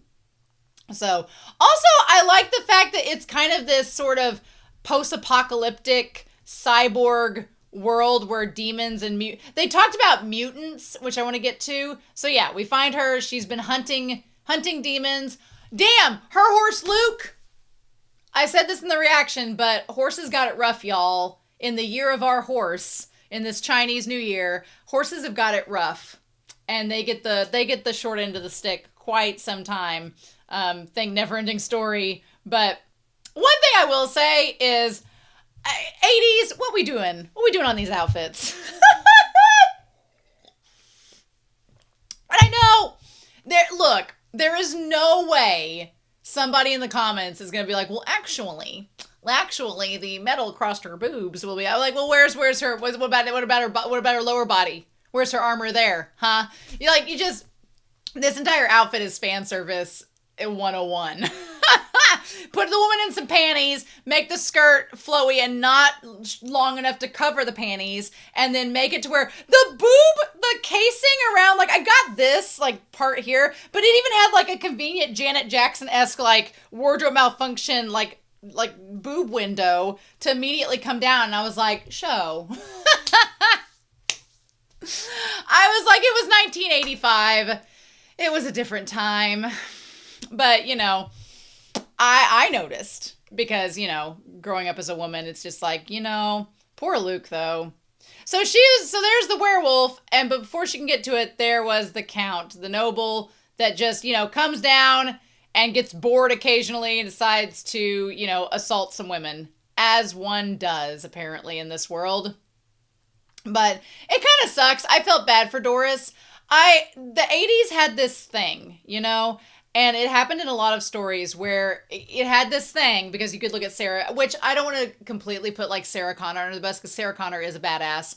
But the 80s like to do this thing where they gave this woman the appearance of being a badass. Like she's got a gun, she's doing all this, she seems very self-sufficient, she seems very competent. But at the end of the day, she had to have a man save her. And growing up, I was like, I won't wait around for that. So, you know, which it's a man telling the story, but what do we do? But that was a very popular trope in the 80s. Granted, I really like Dee. I love Dee as a character. He is fantastic. I love this post-apocalyptic cyberpunk world where the horses are cyborgs and like all technology is like incorporated in this world, but it's kind of post-apocalyptic. Like not everybody has access to that technology and there are mutants. So then we have our man Dee show up. And he is, as we can surmise, the son of Dracula. The son of Dracula and a random woman. But he is a Damphyr, so he's half human. As we find out, the one girl is also a Damphyr, and she gets rather upset about it. But I liked the fact that he was just, like, Dee is the ultimate gentleman. Dee is the gentleman. He's like, I'm trying to resist my lust. I'm trying not to be, you know, willed by anybody to adhere to my vampire side. I want to just be the stoic gentleman that goes across killing vampires as I go. And he almost succumbs, which she was consensual. She was wanting it, but I'm like, which I don't blame her. I'm like, girl, he's tall, dark, and handsome and has this amazing voice. I don't blame you. So, but she's like, I'll hire you. I need you. And he's like, okay. I also like, if you notice, her necklace is on a different string now, but she's like, I've had the kiss of a noble, meaning that she is being marked to be summoned to be either turned into a ghoul or his bride or killed, whatever. And so her name is Doris Lang, and she has a precocious brother named Dan. Here's the thing. She was like, oh, I'll give you 3 meals a day and you can do what you want with me. Like, she was ready to just, you know, for the sake of saving, you know, her brother and her, she was willing to do whatever was necessary. And luckily, our man Dee is not the type to take advantage of a lady. You know? So, okay, I want to go back to this scene because, and I want to mute the scene because the brother, like, what's with the sheep? So there's all these perimeter barriers on there, and then it showed a sheep that was getting attacked, I believe. Yeah, so these sheep are getting chased. Okay, so I was like, what the fudge is happening? And then it shows him shooting the thing that was eating the sheep. Okay. So that was really cool foreshadowing that we got this. One cool thing about the world building in this series is that they didn't really explain anything. You just kind of had to figure it out as you went. It took me the longest time to realize how much, and I really like this, how much the series utilizes mist and air little bubbles, and there's monsters that are made up of like toxic little air pockets. So like the mist in the castle was communicating with the Count. And this, I didn't know what this was. At first I thought that the mist was something to do with what Danny was doing. Like, I was like, I thought the mist was like the weapon coming from his gun. Obviously not, but it was eating the sheep, and then the boy shoots the sheep so that the thing leaves it alone. Yeah, so that's what he ends up, and then you see he ends up doing. So he's shooting at that air so it will go away. Okay. Yep. All right. Good old Dan. I misjudged you, Dan. I thought you were killing that sheep for no reason, and now I know you were protecting it. So, a little too late to protect it, but you're protecting the rest of the flock. Good on you, Dan. Good on you. I'm amazed that Ray didn't kill him. Ray spared that boy. That his final act of kindness before his head get imploded, so there you go. He's like, you don't talk much, do you? There are 2 kinds of quiet men. The kind who stay silent thinking bad things, and those who've been through a lot and don't want to talk more than they have to. And he's the latter.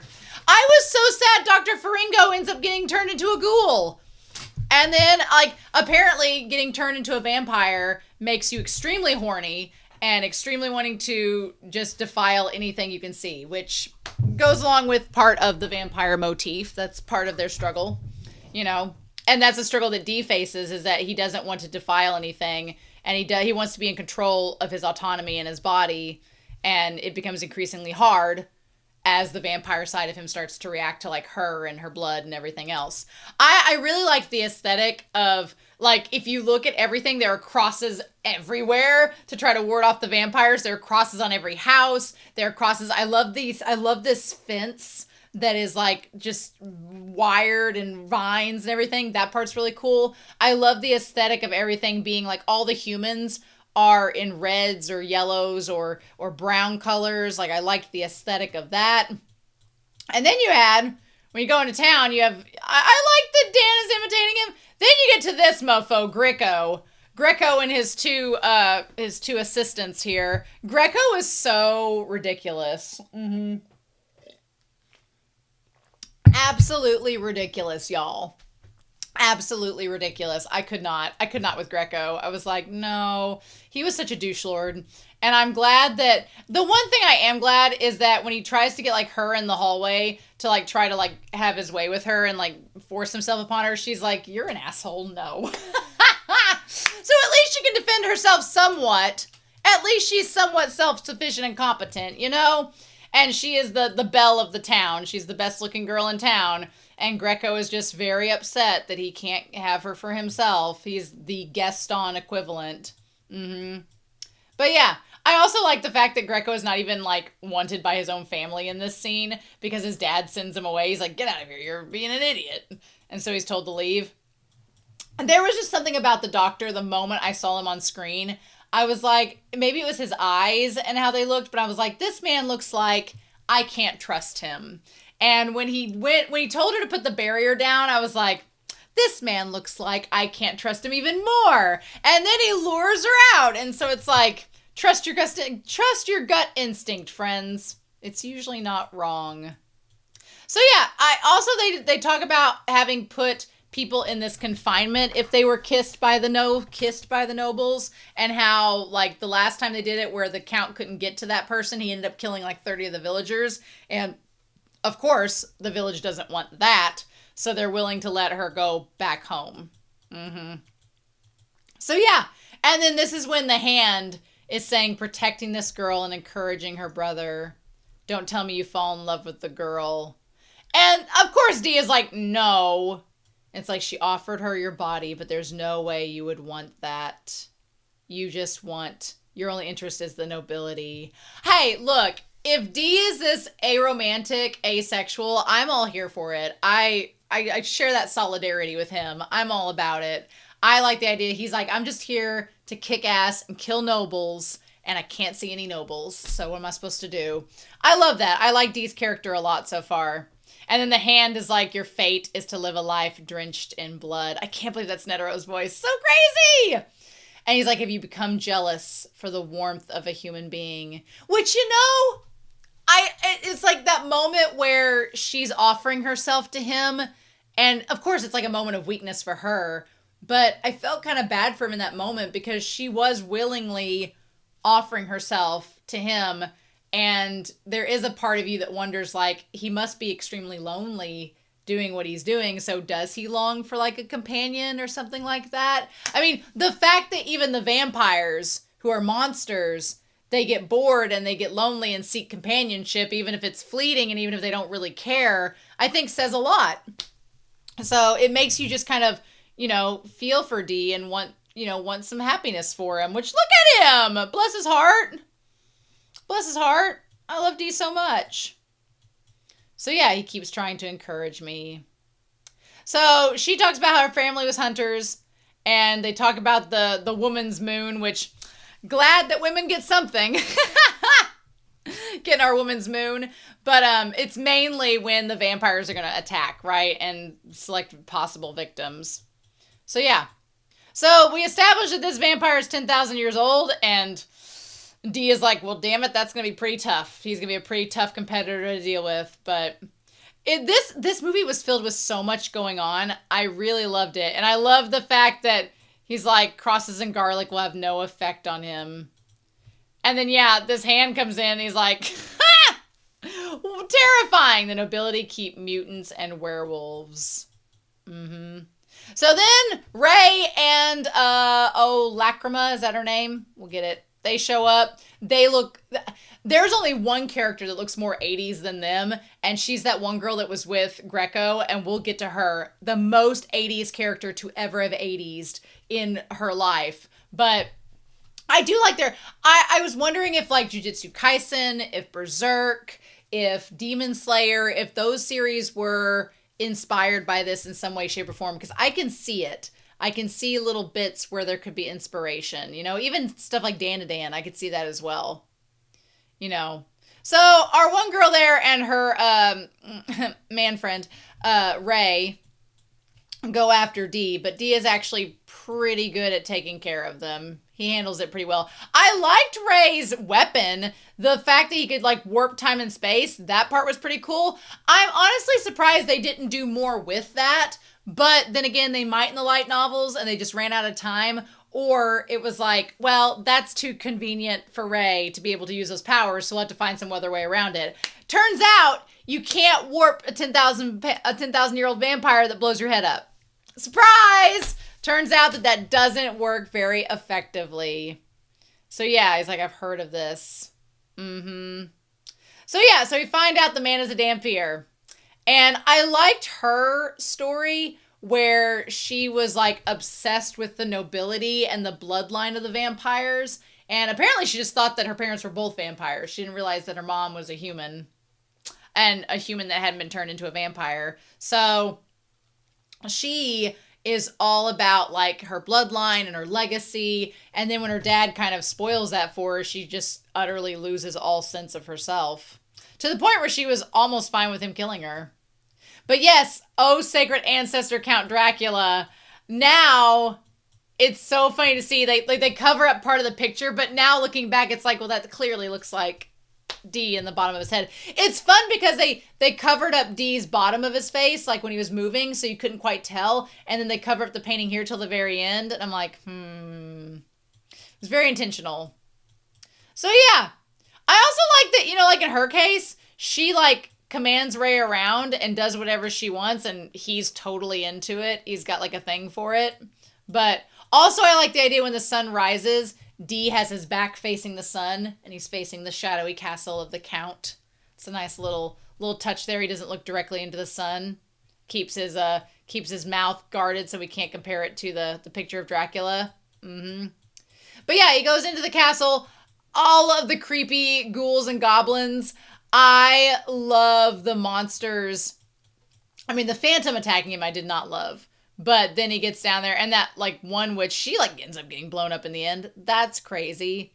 But yeah, so he ends up down in the catacombs and finds his way through. So yeah, what a wild time. Also, this part was crazy. So the fog is able to become a TV for the Count. That's a thing. That reminded me of Hellsinger Bridge, where he's like, I want a 52-inch plasma screen TV with Netflix. But I definitely think One Piece had some inspiration from this as well. The three Medusas. There's 3 sisters in the story. They have kind of similar powers. I don't want to spoil One Piece, but they do. So yeah, I think there's some inspiration there in a number of ways. I definitely think those 3 sisters are inspired by the Medusas, so that's fun. But yeah, poor D. D is like, I'm not interested in any of y'all. Can y'all just go away? He's like, no, you guys aren't my type at all. And poor Doris, she's just like, no, he's a pure man. That's kind of that's the rub of it. He is a pure man, but even he has temptations. And he has his own demons he has to fight to keep moving forward. I love that aspect about D and his struggles in this. But yeah, vampire stories have always been inadvertently about sexuality, about expressing sexually yourself, and about how sex is tied against religion. Like there's all these motifs that go into vampire stories that are connected to that. But I can get a little comfortable sometimes. I do like how he was overwhelming them just by like, he had all this energy, and then, like, he had to bare his fangs. And then, like, basically just bit them and, like, tore through their entire necks, And I like that the left hand kind of chides him. Again, there's some inspiration for some stuff Gege, right? Where he's like, oh, guess you had to bare your fangs and show your vampire side. And Dee's like, shut up. He's like, I was going to die. So yeah, I really thought that she was going to try to kill Doris more than she did. But what was interesting is, and it makes sense because she's a Dhampir, is that as the story goes on, she kind of starts to feel a few feelings for Doris. Not like romantic feelings, but she kind of understands Doris a little more and how trapped she is. And the daughter of the Count starts to question, like, well, maybe I could just let you go. And then you could just leave. And then we wouldn't have to worry about you. Which is not a demon vampire thing to do. It's a very human thing to do. So that's kind of a cool call to that before we find out that she's a Dhampir. He's like, hate it all you like, but in the end, you still bared your fangs. And he's like, this is your destiny. He's like, do you want me to cut you off? And he's like, sorry, my lips are sealed. That should have been the sign that it was the hand. Because he's like, I'll cut you off. So yeah. And honestly, in all, you know, for all intents and purposes, I don't blame her for being upset that Doris is there to become the Countess. Because Doris, by their standards, is like so much younger. And she's like, I don't want this young girl being my dad's new girlfriend. Like, she's younger than me. But yeah. So he ends up just yoinking her and running away. Which, honestly, I was like, fine, I'll take that. But that creature there, oh my god. That monster there with the spiders that came out of him. Nope, none of that. That was disgusting. Absolutely not. And then he gets out of there and the golem tries to stop him and then it doesn't work. He manages to go. Yeah. I mean, there was some tasteful nudity in this. Like the nudity with the Medusas. I was fine with that. Although those were the tiniest nipples imaginable. And then she wakes up and she's in these clothes. And I was like, okay, well, that's nice. And then, you know, like, oh, he didn't come back. I liked how this town had the red lights all through it. Interestingly enough. Yeah, and they're like, oh, it's a noble. Okay, this lady, that lady with the red hair is the most 80s lady to ever have 80s. The red, like, Princess Peach from 1983, like, earrings, the hair flipped up with the headband, the, like, shoulder pads. That does not get more 80s in design than that. I love it. It's amazing. Absolutely love it. So yeah, and so then we find out about this mystical device that can stop vampires, and Greco gets a hold of the real one and gives Ray the fake one, which was his demise. I'm assuming he died. They just chose... Why they chose to show us off-screen Greco dying, but then on-screen we see Ray dying is a choice. Mm-hmm. Also, these characters look the most like the druid, magician, mages. They just have that look to them. I like that they're kind of like cyborg. Like he has like the breathing apparatus. It's kind of cool. Has like a sci-punk vibe to it. Love that. But yeah, so he gives him this time bewitching sensor, which is supposed to be able to nullify vampires and like blind them and drain them of their abilities. And so Greco gets a hold of it and gives Ray the false one. And then Dan gets kidnapped, which of course he does. And so Dee's like, I'll go find him. You stay here. And that's when Ray and him have this showdown. And then Ray gets his arm cut off because he used a false time-bearing sensor. Fortunately for him, right? Someone tricked me. So then that's when the doctor's like, come with me and we'll get out of here. And then unfortunately, damn it, Dr. Faringo ends up getting turned into a ghoul. And that really sucks. And honestly, this was kind of his undoing because he has all this lust now that he's a monster. And the Count's daughter's like, oh, no, actually, we're trying to stay pure-blooded here. And you're going to taint that, so you got to go. So that's where he messed up. That's where he messed up indeed. At least he gained some of himself back right before the end. But like this here, where they were starting to kind of bond... And she's like, oh, you want to die? Well, why don't you just leave? Like, that part was actually like, just go somewhere far away where he can't find you. I was like, we're making progress. And then freaking Greco shows up with the actual lantern. It's so sad that he is somewhat competent, but then still such a jerk. And he tries to kill her, and she's like, no, she can't even fight back. And then... Frickin' Dan Freaking Dan calls out the sister's name, fires that shot. Dan is basically the sister in The Night the Lights went out in Georgia. Little brother doesn't miss when he aims his gun and knocks freaking Greco into the ravine. I'm amazed he lived. But he did. He kept that stupid time-bearing sensor good. Like, that was such a good shot. Good job, Dan. So yeah, and then they go back. And she ends up getting saved too. I also kind of like him riding back with her because when you come to find out that they are actually kind of related, it's, you know, like a little family dynamic there. Like that. Also, Dee looks a lot like the light novel portraits in this shot here, which is kind of cool. Love that. But yeah. So everything's going all right. And then Ray and them show up. And then, now this part was really cute. Loved that. That was adorable. Little Dan. He's a sweetheart. Vampire Hunter D gets moved to the couch with his sweet-ass sword. The part with her in the shower, not needed. Not needed. Nope. Did we need this at all? Nope, we sure didn't. Sure didn't. Sure didn't need that objectifying shower scene. Absolutely not. Did we need the boob grab as well? Nope, didn't need that as well. And then she shows up with, like, her shirt open and offers herself to him, which, you know, you have to wonder, was she really just, you know, she's like, oh, we should just run away together. There's a part of me that wonders if her offering to run away together, I'm assuming she meant with Dan included. There's a part of me that wonders if she was being influenced by him being a vampire in that moment, or like half vampire, because, you know, but she was kind of willing to get with him from the start, so maybe not. Damn, them shoulders are huge. He's a broad man. And she's like, I don't want you to die. What's so funny is that he reverts into, like, the typical shonen, like, no, ma'am, I have to save the world first. Be gone. You know? She's like, we could stay like this for a while, but no. That whole, like, temptation that he feels, that's so compelling that he is tempted. He's tempted to drink her blood, and she even offers it to him. She's like, you could do it if you want to. Like, that's, there's also with vampires this motif about addiction that kind of goes along with them, that connects to a lot of people, where it's like you're being tempted, there's this addiction, and you've got to get over it. And vampires are a great way to symbolize the struggles of that addiction. And here Dee really struggles, and he has to push her away to keep from like latching into that. And he's like, no. He's like, I'm going to go back. I'm going to go back to the couch and sit there. And then, of course, the left hand's like, you know, your father would probably have drank her blood. And he's like, shut up. And he's like, yeah.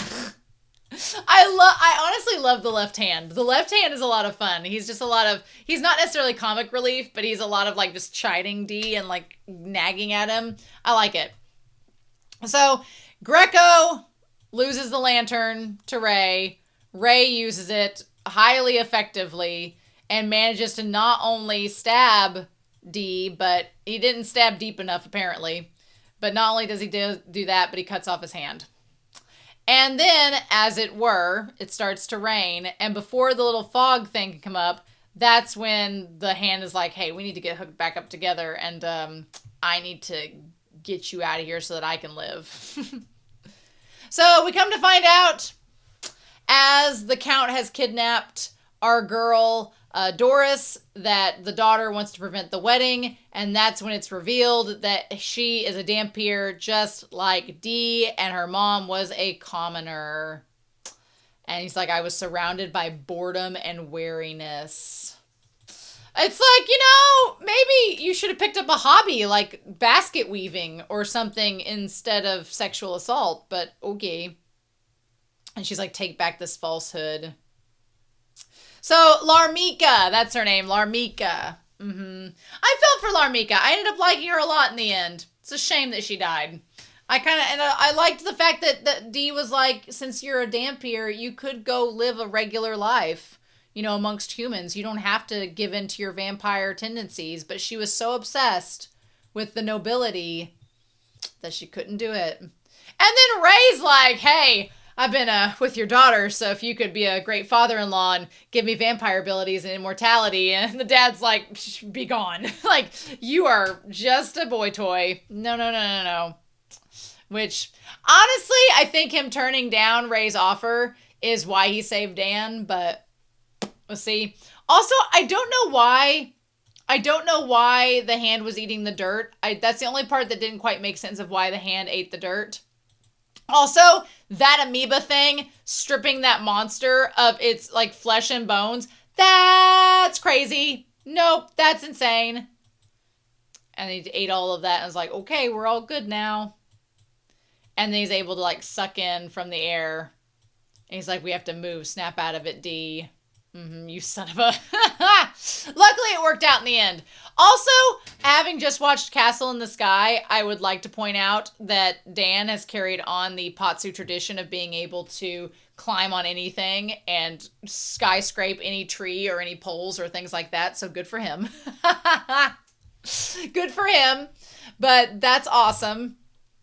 I feel like the flower that was attached to her head is what was keeping her, like, controlled by the Count, because that flower is kind of the weird thing there. It looks like a bug or something. I hope it's not, like, in her ear or something. That's so gross if it is.